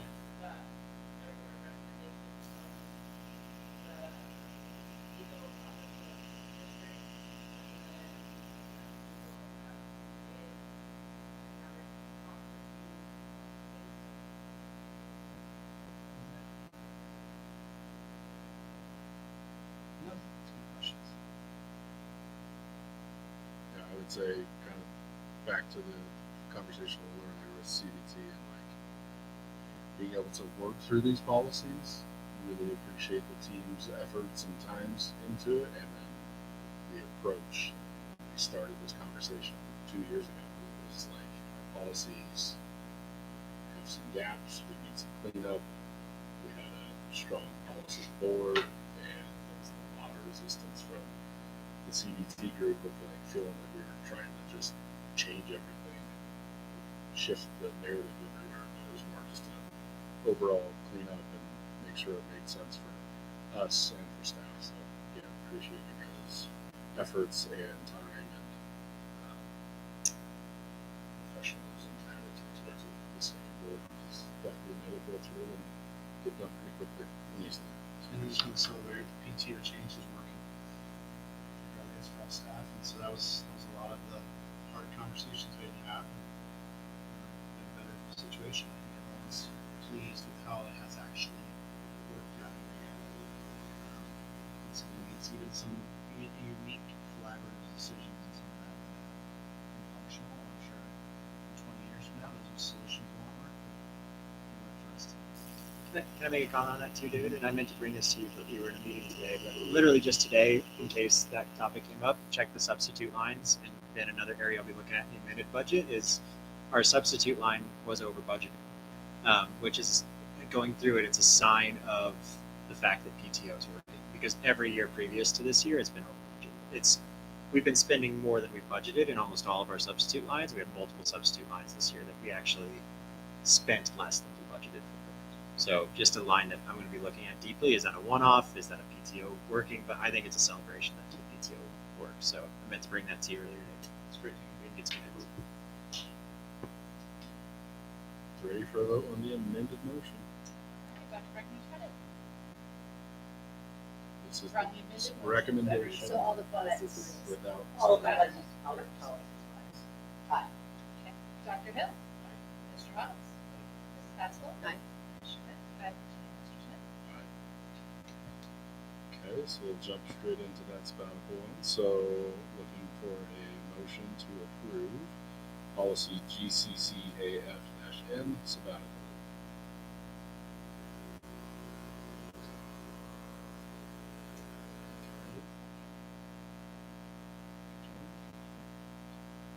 Comments?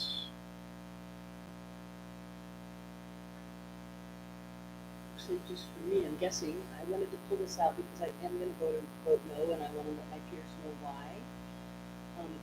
I have 4 reasons. One is that,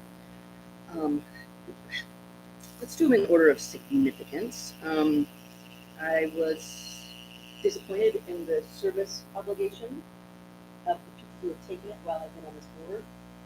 Was, what they promised and what they gave did not match. Number 2, I'm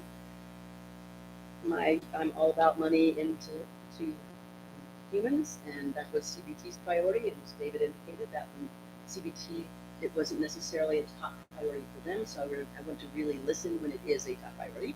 And this year, that's sabbatical isn't, and so that gives me a little breathing room. Number 3, we still have a learning gap from sabbaticals that were taken, and those are impacting our students today. If you want to be student-centered, the sabbatical impacts negatively.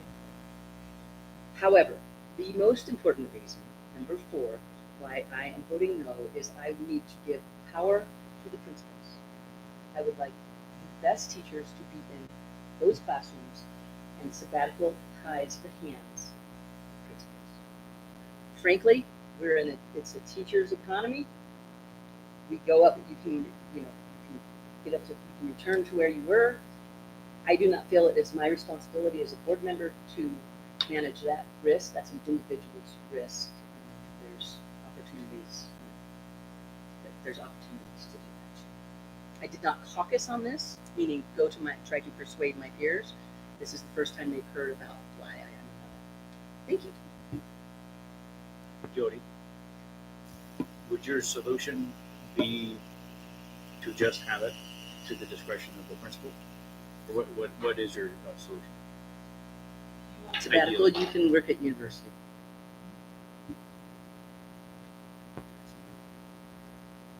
It's not necessarily a K-12 issue. It hasn't worked out well for us. We have learning gaps. I want to give those principals the power to put the best people in. And that may or may not be as somebody who requested sabbatical. And I guess my question with the policy as written now, which obviously is not the way I would. When a teacher goes out on a sabbatical, if approved under current policy, what happens at the end? Meaning when they return, Specifically. what is their service agreement? In each of the situations, it would be handled with, it depends on what their training is. We would work with them and set up an MOU for them to come back and teach what they learned and share that. Oh, I mean, is there classroom guaranteed to them? Because that's not the norm that I'm seeing in the state. Or, you know what I mean? It doesn't say that's Their what I'm assignment, yeah, the contract is guaranteed under assignment. So You're their job guaranteed assignment could a change job, you just might not come back to the same class. job in their area. And would it be better if that was in there? Because my concern would be that someone goes and then they are surprised or disagree and they feel like, So you have two options. You could make an amendment to the policy right now and say I would make a motion to approve if it's changed. My words right now, we could do that. And you could vote on it that way. There's one approach from a process standpoint. Or you could say, I'll vote for that and I want this to come back to CBT next year and we'll consider. That would be a secondary way for you to say, I want that change in that policy. yeah, I just Or worry vote no that as it is. people get into trouble when there's not clear policy. Well, you remind me, because we spent a lot of time on doing PTO, all of that last year. And one of the big concerns was this piece coming back on the same salary schedule. And the 15-year PTO. So that is currently in our non-travel policy. Yes. So currently, as it is, if we did not have a sabbatical policy, a teacher could decide that they just wanted to take a 6-month to a year break. They're not in the political district, so they take their break and come back, apply for a new job with the district. Get So the that would job. be the difference. They would have to come back and apply for a new job, but they would still be back They could go on back their to previous same salary previous schedule. ones. So the only risk there would be They'd that have to go they through the would hiring have to go through process. the hiring process. So that would be the risk that they're taking, and then it's 50%.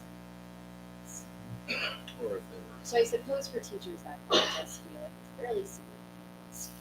If you've been in the here for 7 years, and you want to take a 6-month break, and you come back and you Well, if you're on 20-year, you come back and No, No, it says you that come back. extended days, you'd You come come back. back, yeah. Because you're not like transferring from like Denver Public Schools. Right. So that was a Straight big, back. that was a big piece of leverage, is that they came back to their Yeah, spot. if you left, you'd still come back. You We're get just 2 years of trying to experience in Salida. Identify all the risks for us and the risks for the teachers. So that's the risk for the teachers, they don't get their job back. Correct. The risk for us is that the principal has hired another candidate that they like better. And we don't have openings that fit this There's- person, but we still need to Yeah, accept they're them. stuck with like a substitute scenario where they can't just move forward. Because So- regardless of the assignment, they've got 20 people on the team. One person's out, they get a substitute to fill in the assignment 20. You kind of deal with that situation where a person, where the substitute is not So assuming doing what's best for kids,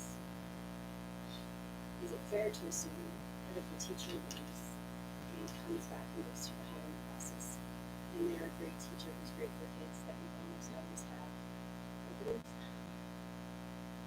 Teachers not. Like, I think that's yes, the, that's that the sticky point, is the right? current situation.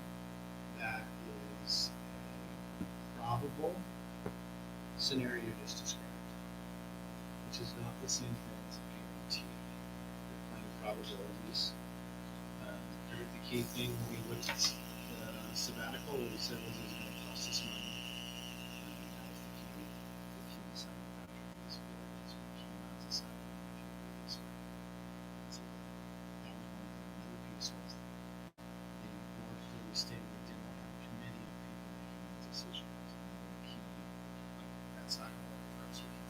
those two things were brought out to try and respond to the board, which you have in front of you, maintains that it's a privilege, but it's also a belief in getting better. And I think we come up with a lot of different probable situations and trying to discuss it.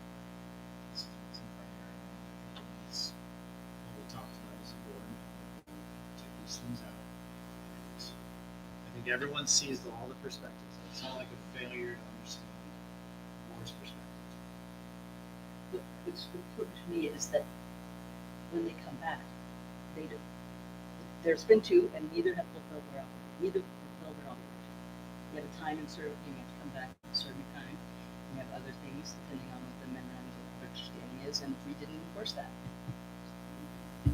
Yeah, and I guess, does anyone else have an issue? I mean, I am worried that someone would come back with a different expectation than their principal would have. And I think like a letter J could solve it, but does not else share that concern? No, I share that concern because as we were going through it, I just sat here and read it 3 times, looking for what happens when you come back. So I do feel that what Jen's bringing up is confusing, and there should be another point. You will come back, you'll be here to do the job in the district, you will not be here to do the job in your previous spot. Because that's the piece that's where it gets. So let me just for the process, if that's really an important factor, probably the letter J would have been itemized to clarify and come back for a contract, but you're not guaranteed your same assignment. I think that's the important aspect of California. We can table it for right now and say we'll bring it back in June and gives me a chance to work to CBT, put that in front of them, make sure we're keeping that collaborative spirit, bring it back to you in June. It's going to look the same. It's going to solve some of your guys' concerns. It's not going to solve all of your concerns. I can resolve that. Well, I guess it would be nice to know, because I don't feel like I'm aware what someone on CBT thinks will happen when someone comes back. I'm just not clear with that. Makes sense. Maybe tabling's a good option. And Jody, does that at least clear up your one point of when the principal had time, that there's a principal where an opportunity to say, this is too big of a risk for me to have a long-term site in this position for 6 months. So I'm actually just going to go ahead and hire a new teacher into this position, and then I will hire this person back into something else. Does that alleviate that concern of yours of the principal having more time? No. I think for me, that does alleviate the concern of like we noticed big gaps in the classroom when a teacher left that we're still recovering from. And if the principal had the option to not have to hold that position, but to be able to hire a new teacher for that position, that really is better for students. It's moving towards, but I'm pretty hard now. It's moving. I'm more comfortable, and I'm really thankful that you guys are thinking about it. But you're not going to persuade me. Well, and if you're a hard no, that's fine. I just, if it's going to pass, I'd rather it be better. Absolutely. Yeah, you're moving towards better. I agree. Okay. I would also be doing it with Jimmy, because it's about it also. Since we have the lecture. Since we have all the other things, and if you wanted to take some time away, take your time away and then come back, because it seems like the ones that take their time away just got to decide, maybe I shouldn't go back and teach. Like, what's my next move? And I just, I'm fine with improving it. I'm aware very well with past probably, but I do think that, like, with Jody, I don't think it's a policy we necessarily need to have in the district. So, tabling it and cleaning up that small piece. And the board can also say, David, I want you to bring this back to CBT next year, and I want you to come back again with review. And these things aren't dead conversations, and you guys also have the privilege and responsibility to vote yes or no. You don't have to vote for it. I mean, I'm kind of leaning towards a no vote to be honest also. Simply for the point that Jody already brought up about one, the big gaps in the classroom. How effectively kids can effectively and how to understand how to teach out of the classroom without understanding. So that to me is huge. And then secondly, I do feel like what we thought we were getting from the MOU isn't necessarily coming back as beneficial to the district as we points, but to me, I would probably also lean towards a little bit. So I don't know where everyone else is leaning, but I guess it's like, are we leaning towards where we need to take it for improvement, or we should just take a vote? Yeah, so maybe you can give us some guidance, because I'm close to a yes vote, but I'm not a yes vote. And how important is this to our staff, right? Like, I also don't want to just like throw it out, and it's very damaging to our relationship that we just agreed with CBT. So I would say with that, we should table it for a month and let David go back and have a conversation with CBT and then bring it back forward for a vote, or maybe they say, yeah, you're kind of right. Let's see. For that conversation. Yeah, I think I get myself in. And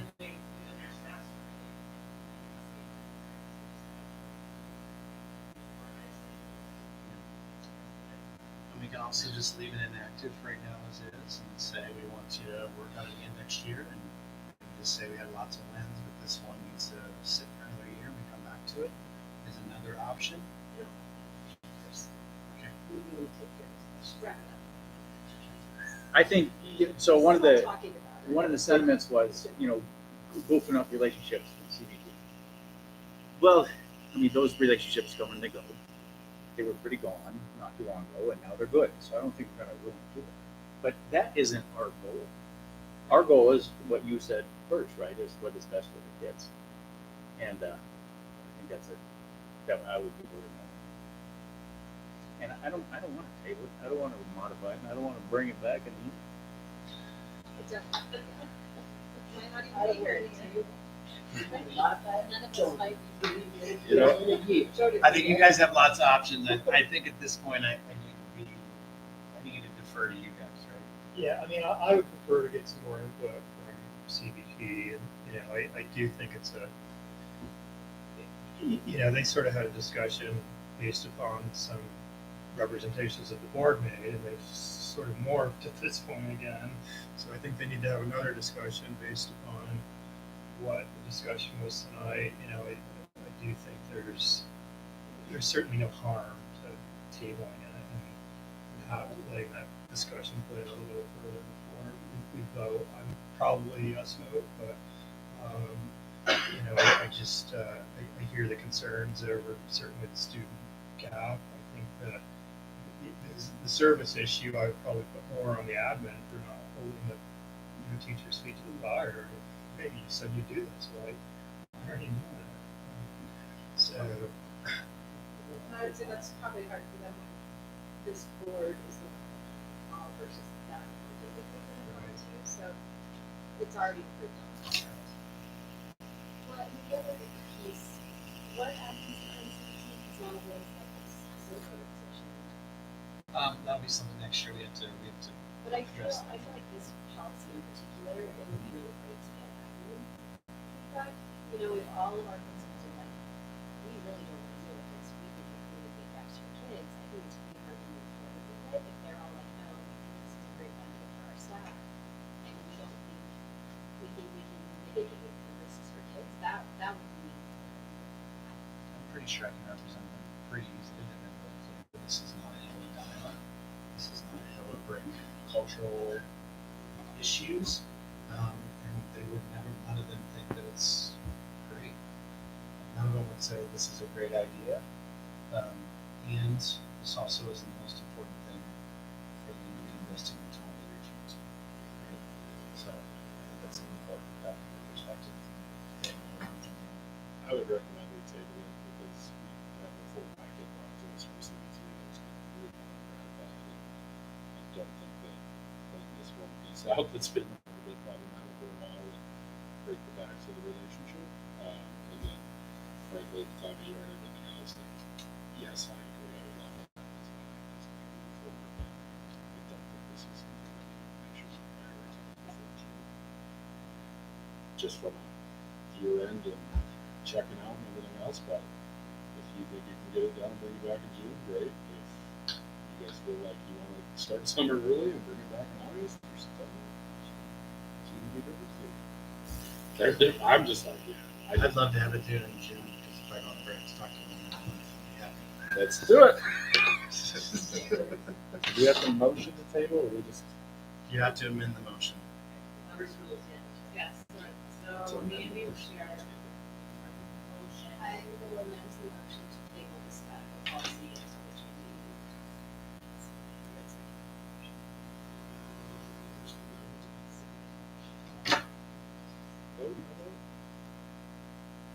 No, you have to have a vote. Right, so the vote is to table until June, and Dr. Record had it. Dr. Bill. Aye. Mr. Hobbs. Mrs. Maxwell. Mr. Finn. Aye. Mr. Smith.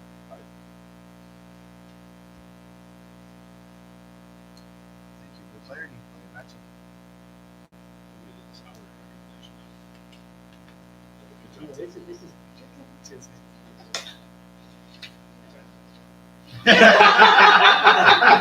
She just showers us on her way out the door.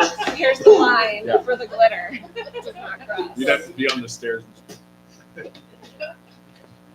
All right, moving into action item, whatever it is.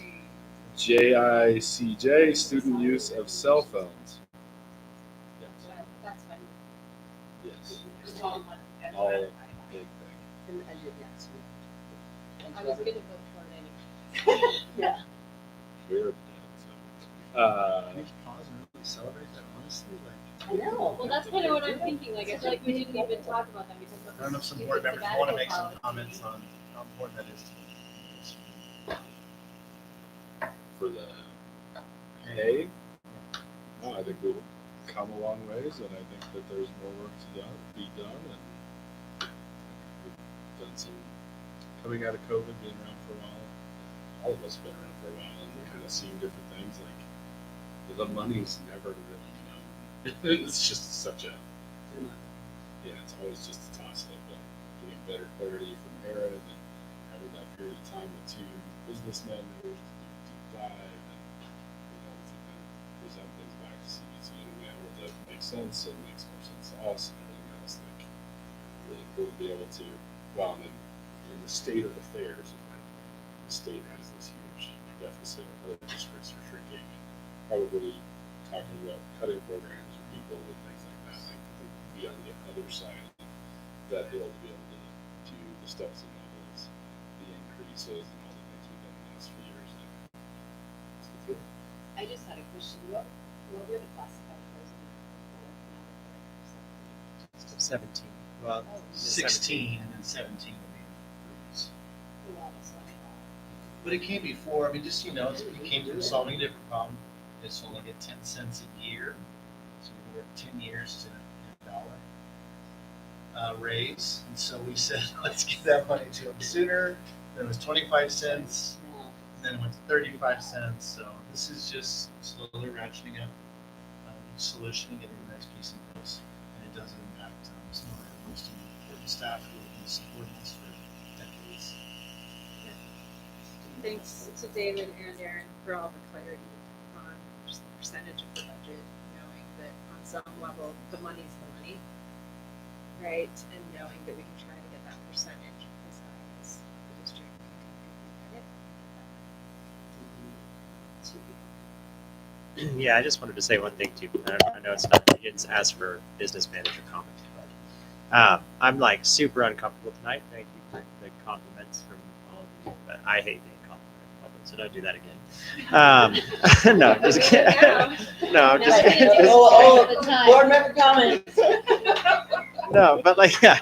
But no, I appreciate it. But I did want to say too, to what you just said, like I'm only here because of David's vision and my belief in that vision and his vision to increase teacher pay and also increase performance and increase just the district goals in general. And that's a large part of it. And so I think lots of times it's like, oh, thank you, Aaron. But I wanted to say and really highlight that as well and make you uncomfortable, David, because we have a lot of meetings behind doors where we disagree on things and we disagree in language that my son's not allowed to use. But when it comes to like staff and teacher pay and things like that, that goal is set and driven largely by David and said, hey, I want you to push this and I want you to find this and I want you to figure this out. And then we go figure it out together. So I think that's just an important thing for me, that's a big part of why I'm doing it. And so kudos to you, David. It's clear that I think You did, yes. And I think last year was the biggest pay raise in school district history, and I think this one is the second biggest pay raise in school district history. I did my math right. We were Had a lot working of hard. good bumps. There've been Very some good proud. ones, but we're not there, but we're getting there.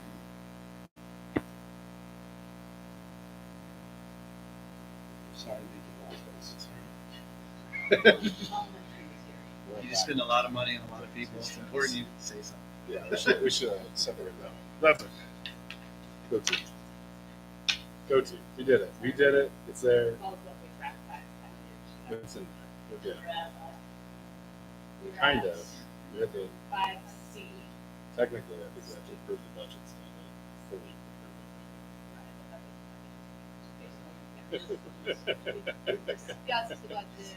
You're right. Yes, based upon my comments last week, that is true. You have to technically approve the budget next month to approve all of it. That is accurate, but yes, the process is super fun. Okay, we're going back to Robert's rules. Here we go. Looking for a motion to approve JICJ student use of cell phones effective next school.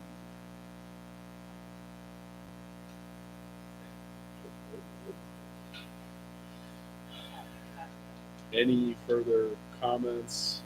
We've talked about this one in depth, but time for the votes. I really appreciated the data from the pilot program that Salida did. It was fascinating and useful. Thank you to that team.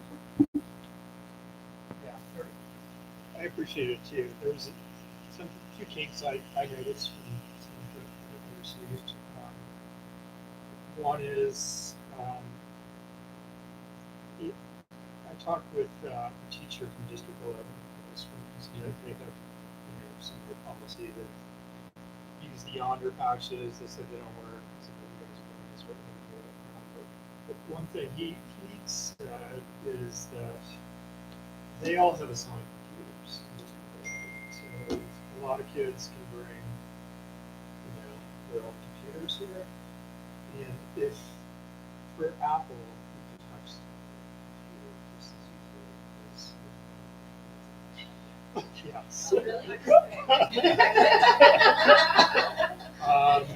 so that's one point, just something to think about towards implementing it. The other point was there was a phone that was taken during sort of an educational piece. I think that needs to be worked through a little bit more. One of the kids at Tenderfoot Farms was working on something where they recorded an interview on their phone, so they need to have their phone out as for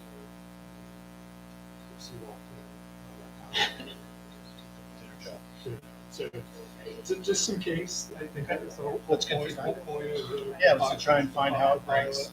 The other point is I think it's important to get the teachers to buy into this too, because there were, I think there was at least one teacher who was. Yeah, and it would be good to Students know, not to be. not necessarily for us, but again, as I've said every month, I don't want this to become a policy like it already is a policy, which is that there is no real observed policy. And I worry if things like that aren't sorted out beforehand, it's a slippery slope to, well, I mean, I need it for school, right? Thank you. So Feedback, appreciate it. Enforcement of the policy. That nuance. writing another tool, like I have that in there for device Or, I mean, there's an educational exception in the policy that just needs to go through administration and say, hey, Figure out how to put boundaries and stuff.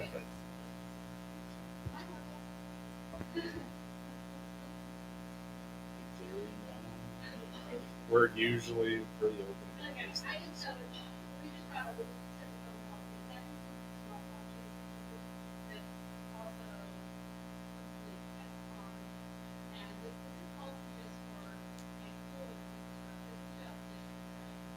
So let's talk general. So your policy is district-wide, solid space. That's the first one. Your next one is the regulation policy, which isn't normally voted on, but we want to make sure it's clear. Got the regulation policy, accountability is what it says. To this year, we're gonna make sure this is how we're gonna implement it. This is the consistency. It specifically calls out cell phones, right? And it allows the principal to say, here's how you handle watches or earbuds or Google glasses, and they're just gonna, this doesn't stop. Yeah. And so it allows that principal to sit down with that family and say, your child's use of their watch is unacceptable. I'm putting it on the list with your family where there's a clear communication with the family of your kid needs support here, we're calling this out, and so they have the capacity to deal with those other pieces. It's also important on the watches thing. I'll take more of the elementary kids where you have kids biking on, and it's really important to parents to be able to use that GPS tracker. So there's still enough, I think, of our community that from their perspective, the ability to stay connected, particularly in after-school activities. We'll put it in the bucket of safety. That's where we're at. I think that's going to continue to change, and I think that's why we put it in the regulation policy. So it can be more fluid. As technology changes, we can get more aggressive on the thing that's causing the distraction, or the bullying, or the whatever it might be, because it's not a stagnant thing. It's going to keep moving faster and faster. That's where it sits today. And then you have the third policy as an action item. Again, all this package which says teachers may not be on the phones during student supervision. So it addresses concerns. So I think it establishes a good baseline, and I think it establishes a really good foundation, because this isn't really the conversation. You know, it's a conversation. The conversation is how we raise students who keep their humanity. That's the boundary. We've set the boundary here, or reset the boundary. But there is no job available for any of our students that does not include technology. That's the conversation we have for the next block. Is how are we going to live in this juxtaposition of technology is bad for you, technology is necessary for life. Right? These two conversations are competitive and complex. This, I think, is a really good spot on a board who sets vision and policy to say we're going to start with our humanity, the boundary there around human development. I think that's the right place to start the conversation. We know that we don't get to escape the second half, which is what are the right devices in high school, right? That's what you'll see in the next 5-year tech plan, which we're hoping to have a draft somebody in June to say middle school. That's why they're moving out, because in the pandemic, we just had to flip and go mobile. So we gave everyone a device. Well, that wasn't a thought through, deliberate thing. That was a necessity. It's how we tackle a possible situation, and did it overnight, literally. Now the middle school is bringing that back and saying, no, we'll have Chromebooks on a cart. We're not doing a one-to-one assignment. We're not having 6th graders taking their Chromebooks home. That is not the right human development ministry. So you're seeing that boundary. As the high school, in a sense, we've got to figure out, because the Chromebooks may not be the right device. They may need full-blown laptops. Apple is that. You know, what are those things that they've owned for 4 years because we're setting the expectations of them really learning the technology? Those are the conversations that are not had. I think so you can move next and say, how are we going to take a 17-year-old and ensure that AI is not using them for their intellectual activity? That's the next hard conversation that we're going into. And that's what you'll see in the fall of my recommendation to you guys to really tackle. I think you guys can. If you have that question, we have to assume other parents have a similar question. And thank you for bringing up the questions around the question. I'm trying to look back on the matter of the long possible and watch one of those things, but if she didn't be in sports, I still use it unless you give it back. So that's the idea. And then obviously that's an action activity, but she has to have it all day. She's not going to take it off and then remember what's done. The key thing is the regulation policy will approve next. That's the principal dealt with that kid. They just can't handle the tech.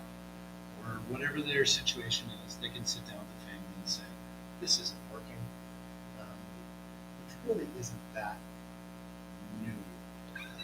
Right? We do that with all kids. This isn't working. Right? We're going to sit down with your mom and your dad and we're going talk about how we're going to remove this distraction. So, I was just gonna bring up something, like kind of when I was saying some findings. Yeah. I think one of the biggest things is the high school's worked really hard, and I know student council has worked really hard to have a really great Instagram page. But I think that's gonna be sort of a problem next year, because currently that's how all the content they like and all this and all that. And already with our community, there's kind of a push towards like no social media until 16 and until 14. So I do feel like at the high school, there's quite a few of those freshman, sophomore kids that are left out of a lot of this like social planning that's going on at the high school. So I think that would be a good project probably for student council, since it's their Instagram page of like, are you going to switch to student email? Like, how are you going to start marketing on their information so that the entire student body is getting it and you're not asking them to want their phones during the school day vote? So I think that's a big concern. And then this is just something basic that I've heard from campus girls, which I mentioned to you before, is we need to start stopping the bathrooms with tampons because the girls constantly call their friends from the bathroom. Okay, thank you. That's great feedback. That's great feedback. Thank you. Yeah, I didn't. Okay, so We do that, but it doesn't mean it's always, There. the stock's always kept up for someone else. It's something to look into. okay, so Director Lundberg had asked for clarity on this. To be clear, the cell phone ban that we would be voting on does not ban smartwatches or AirPods. Correct. Good count. Just making sure that's Appreciate it. obvious. I did hear of a student losing their AirPods at the high school this week while not using them with a cell phone. But now reading this, I could see where there could be some confusion. Yeah, and I think this one didn't be talked about and reviewed, but formal review in a semester, 2 semesters. I think our community is going to provide you that opportunity to review that in August and September, whether we want to or not. I appreciate the community wanting to, but I want our Yeah. teachers and administrators to. I hear you. And we do this now because I know that my student has had their watch taken away like 2 years ago. So we do that as needed already, right? I appreciate that. So It we'll, happens. we'll all be It looking already at that when we happens. come out of this meeting. If you can approve these 3 things, you'll see over the next few days press releases and communications going out over all of our sound waves. Then you'll see it again in the fall Well, to try and communicate out clearly. and just another thing that happened today on social media, as we're all encouraging our kids not to be on social media as much, is there is someone in the community who actually started a drive to collect games, puzzles, whatever. Yeah, so she put that up there for people in the community to start donating things for teachers to have in their classrooms when now it's like free time, be on your phone instead. Now be like, oh, I have all these games in my classroom and all this stuff for the community's donating. So I thought that was nice to see that community support and that initiative from a mom in the community who just, I think, did that on her own. I appreciate that. To be clear, teachers are going to teach about that, so it shouldn't be much. It sounds like the ping pong tables is what we're just. It's great. Yeah. Thanks, Appreciate David. it. I've seen lots of people took care of that. Okay, ready for a vote? Dr. Becker, aye. Dr. Hill. Aye. Mr. Hobbs. Aye. Mrs. Pascal. Aye. Ms. Sherman. Aye. And Mr. Smith. Aye. Okay, looking for a motion to approve the JICG CJ-R student use of cell phone policy and regulation or acknowledge Second. Take your pick. Thank you, Mandy and Jody. That was Jody. Any further discussion? I feel like we already covered all this. Cover. Dr. Becker, Aye. Dr. Hill. Aye. Mr. Hobbs. Aye. Mrs. Pascal. Aye. Ms. Sherman. Aye. And Mr. Smith. Looking for a motion to approve GBEE staff use of the internet and electronic communications. Can I make a comment on that policy? Let me just. GBEE? Oh, we'll Did we just pass GB? No. Okay, Looking for a we have motion. to have a vote. Which is also, yeah. Second. Now you can. Yeah. No, I don't have it right in front of me. I'm not suggesting there necessarily has to be a change, but where it says like interacting with kids on social media or texting directly, strongly discouraged, it might be cool to consider just saying no. But again, What I it's also not want my you to issue. see is, when we bring the communications plan next month, I want you guys to look for those things. We're trying to bring some boundaries, and that's the planning document. We'd like to be able to say, here's how we communicate to these stakeholders, and draw some more boundaries and structures that support teachers to navigate these. As it also says, you'll use this communication tool platform. You all get to make your own choice in how you do that. And that allows us then to make sure that platform has the kind of transparent communication we would expect to And staff. this will be a platform that's used by coaches. That's the sort of thing. And it would be nice to get feedback because we do have some young, cool teachers who sometimes do outdoor recreating in the vicinity of students and may have some communication around that. So I could be, wrong on the wording. It would be great to hear.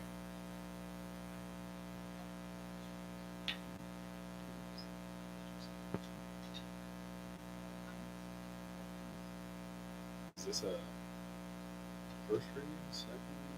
This is Third reading. third reading? Okay. This is the one that we brought this one back up to be clear. It's not just kids, but it's also staff. So it allows us to address that across all of us, trying to get better at managing the devices that we're all in. Ready for a vote? All right, Dr. Beckner Pettit. Aye. Dr. Hill. Aye. Mr. Hobbs. Aye. Ms. Maxwell. Mr. Payne. And Mr. Sharp. Aye. Good job, team. What a year.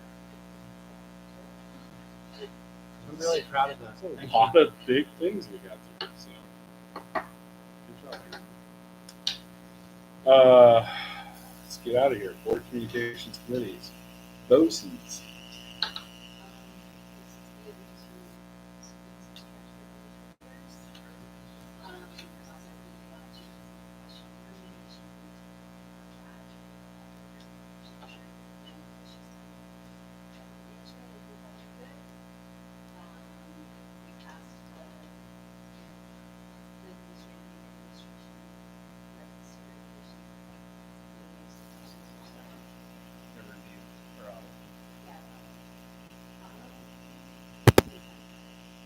We did also finish our. We did capture all of our policies as well. I've gotten double duty, guys, just so you know Double duty. that I've been really doing a lot of policy stuff for your service. I will trade you for the next committee report update. Just have the paper left. There is a lot in facilities. I think David may have shared, maybe he didn't with everybody, I can't remember. The old admin, Jim Wilson building, the current HEA property. CMC did connect back with us. We expect them to go to their meeting here in a couple of weeks to kind of formally vote to proceed with a contract and offer. I think that's the right terminology. So Based on the formal appraisal. yep. So they got an updated appraisal, and we expect to see kind of a contract and offer from them. Did the person say the number? So did the appraisal change? Well, we never got one. Well, yeah, there's a formal appraisal. Okay, yeah. So it's I wouldn't say anything. You're in negotiations. It's in the same boat. So that is going to their board of trustees hopefully in a week, and we'll hear back from them and start moving that one forward. On the Spartan Heights conversation, that one is also kind of in that contract negotiation phase. But we partnered with the Chafee Housing Trust, and they were very interested in moving that forward. So there's some funding timelines with grants and different things that they have to look into. So it's call it an extended closing. We're trying to nail down the parameters of what that looks like, so that we can just kind of get some clarity and understand where we're going. So hopefully have that done here in the next month or two as well. And then we did meet a week ago, 2 weeks ago at the county. Yeah, as a week ago, we were invited to the county for their work session to discuss the Poncha land again. It's in a work session setting, so it felt a little bit more informal and ability to talk and have an open conversation. There was definitely some discussion of wanting to have more action and less talk about this and move this matter forward and get it off of everybody's agenda. So that was appreciative. I'm still optimistic. We'll see how it goes and how long the optimism lasts. But I am optimistic that from that conversation we will move that needle forward and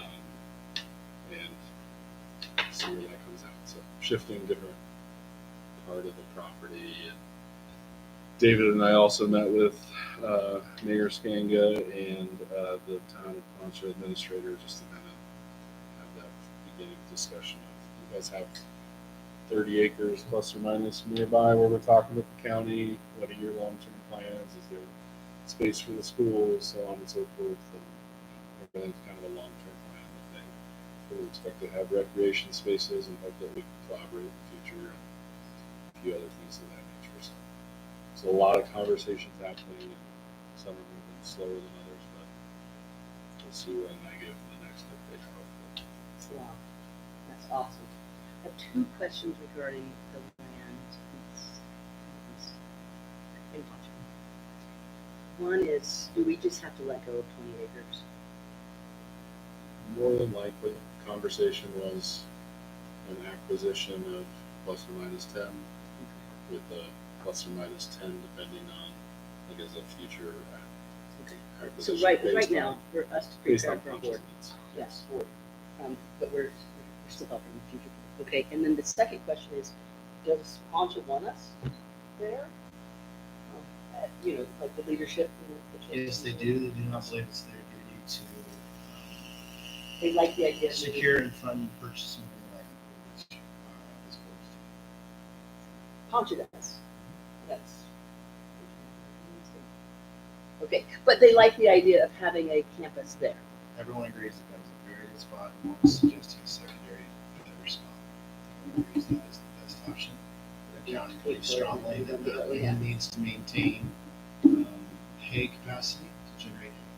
So that is the competitive thing that's been discussed. But we don't get what we want, and we have to get through it. I'm just making sure, I understand. That's where it's at the moment. The current offer is following the IGA. I said it publicly at the work session I got to twice. Thank you, Commissioner Prezi, for asking for clarity that this board feels very strongly that we should not be paying for any land that we are going forward right now based on our IGA. And that we are another taxing district for the school district that serves our kids in the community and should be given this land for those future considerations. But Do they understand what we could ask for? Like a lot per development? Do they understand what we're not asking for? Our fees in lieu are just so generous to everyone but us. I think they are aware of that and are comfortable with this board wanting to change all of that. I don't believe that they have articulated publicly the connection between if you increase your fees, it's counterintuitive to affordable housing, which is a strong interest of theirs. If you increase fees, it just gets passed on to housing costs. So that relationship there, I think you guys are middle ground. I think hopeful like Joe. It's an update. They showed up. They said, "Let's make this happen." That's what we need from another board, and I think we can make this happen. The gainers. Guardrails around those fees set by statute too. How much? Right. It's not. There's not unlimited. and we made it, I want to say we left the meeting that please send us back your thoughts to the contract that we have since. And so the Salida School District is in charge of educating students. Correct. And that's something that will never change based on I can never see a scenario where the legislature would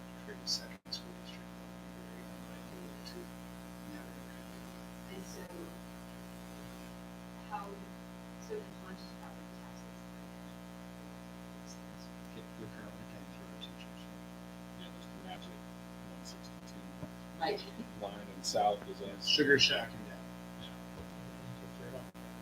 Yeah, all the way in the middle of Howard. It's a downtown.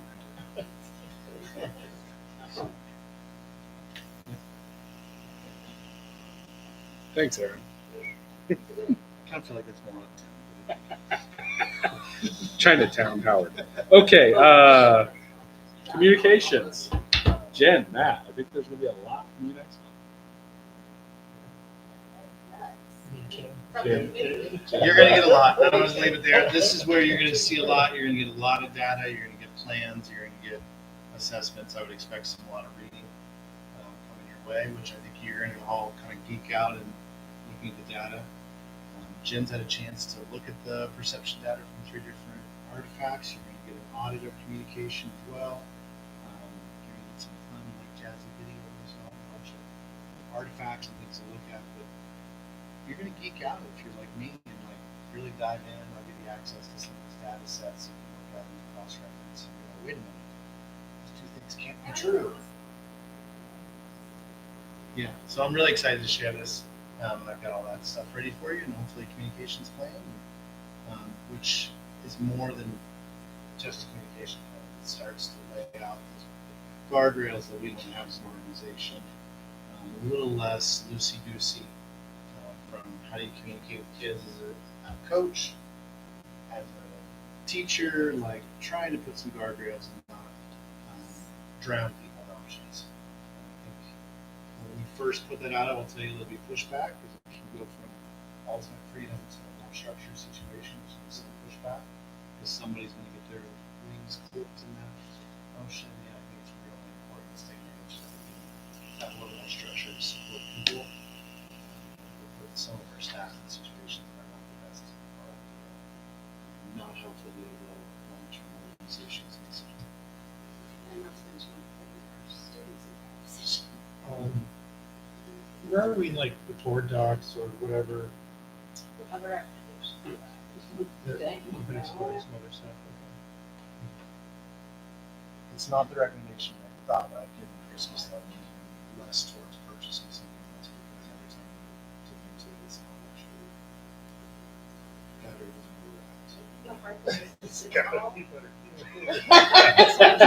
Where we are with It's those. It's hard to see. Searching for documents seems like Love it. Exactly. Yeah. No, it's tricky. There's just so much. It's so cumbersome. Like presentation back and forth with what we have now, and trying to get stuff updated and then updated correctly. While we're tracking. We've been going to sales meetings and everything else.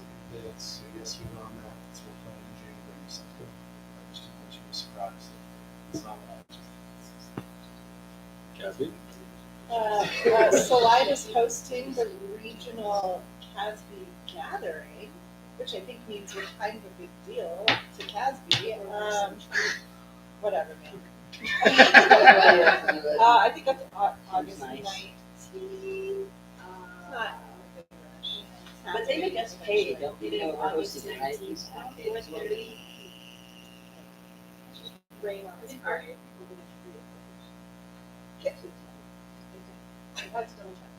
If we don't, no one should come except for winners. And legislative wrap up, I believe is that Thursday for CASB. I decided to support. Jen, for CASB, been called for proposals to present at the conference. Just happened. Is anybody interested in presenting? I deleted that email immediately. Okay. That's anybody else? Because I'm interested. I'll go. I'll do a little something, something. Maybe. If they want to, like, enjoy your Kathy conference, I'm your guy. I'm your Huckleberry. Is this for December? Yeah. So probably someone who's not up. Someone just might not be there. That is a real risk, isn't it? I would be prepared for that. If you have an idea, if you're not up for, there's only 3 of us, so it's just Matt, Ben, and me. No, Ben, you're up. Karen, Matt. Okay, Matt, Karen, and Jody. Let's see. I feel like I was in the audience last year and I was presenting too. Well, because I had to leave, yeah, I couldn't go because I would be glad to present anything you guys would like to present. Are you presenting anything yet? Dak, Ben, anything? We almost had a meeting yesterday. Very good. That's awesome. And then he was leaving. They've been told him that we're not having one. I did catch that. Okay, future business. I think there's a few things back here. Agenda review. Who's throwing their name in this time?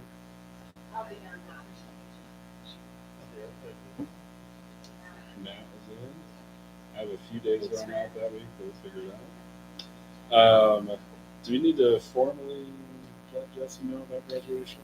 Do we haven't already? You can kind of count already based on.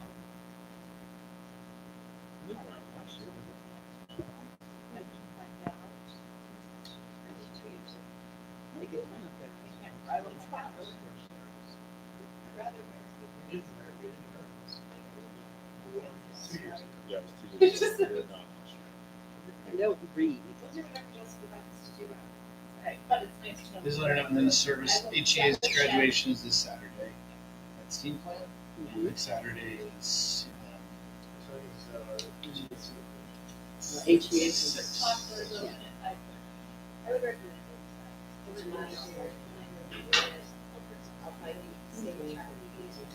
Yeah, I'm in town.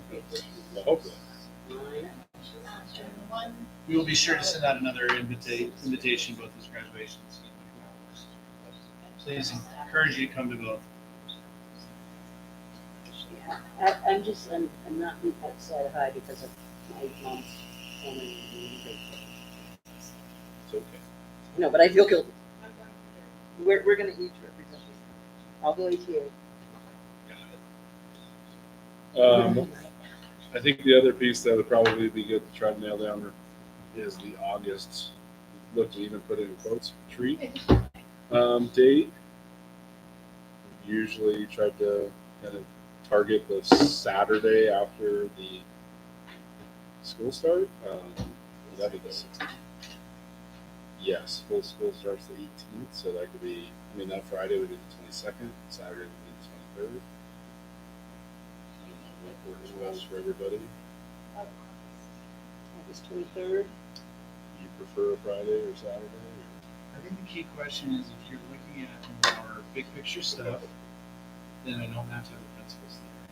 If you're looking at, I want to really dive into middle school's planning or this, and that's what the conversation is, then let's meet on Saturday. Well, it can be an item. Take it back. I'm sensitive to using the principal's time in August because I want them to focus on starting school. Okay, then. It is. Yes, it is.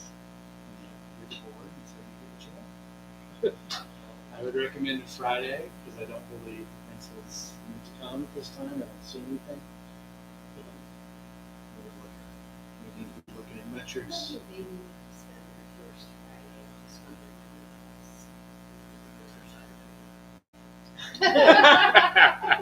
I'll be out of it. I just want to get my own together. Friday, August 22nd.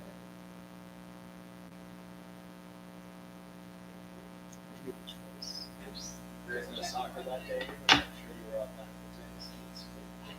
We definitely are going to do next Saturday, Friday the 29th. I could go probably Friday, not the So the 22nd is acceptable. Jim?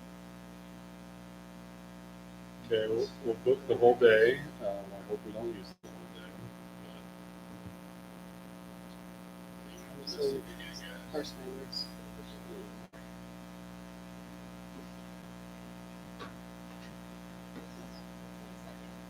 And then June meeting, I'll give the end of the year, here's all our priorities, here's what we did. Sets you up to think about your summer, the priorities. Just always be thinking about, if I know going into the summer, things that you would like me to see make better in our district, move the needle on. It's better for me to have the summer, thinking about how we might operationalize that dream or that aspiration. be thinking in June, board meeting, things like, hey, I'd really like to see this. Because if you just start in August, mention in August, it's a year out, realistically, before it happens. It just takes a while to get those aspirations into the systems. Yeah, and I would say topics for that retreat day start funneling onto David, Kim, and myself. We already talked a little bit about the budget and presentation, and I know from at the retirement party yesterday there was a conversation about testing culture, I'll say, and so we can bring those two as the first ones. But so yeah, looking for a motion to adjourn. Beautiful. 8:50.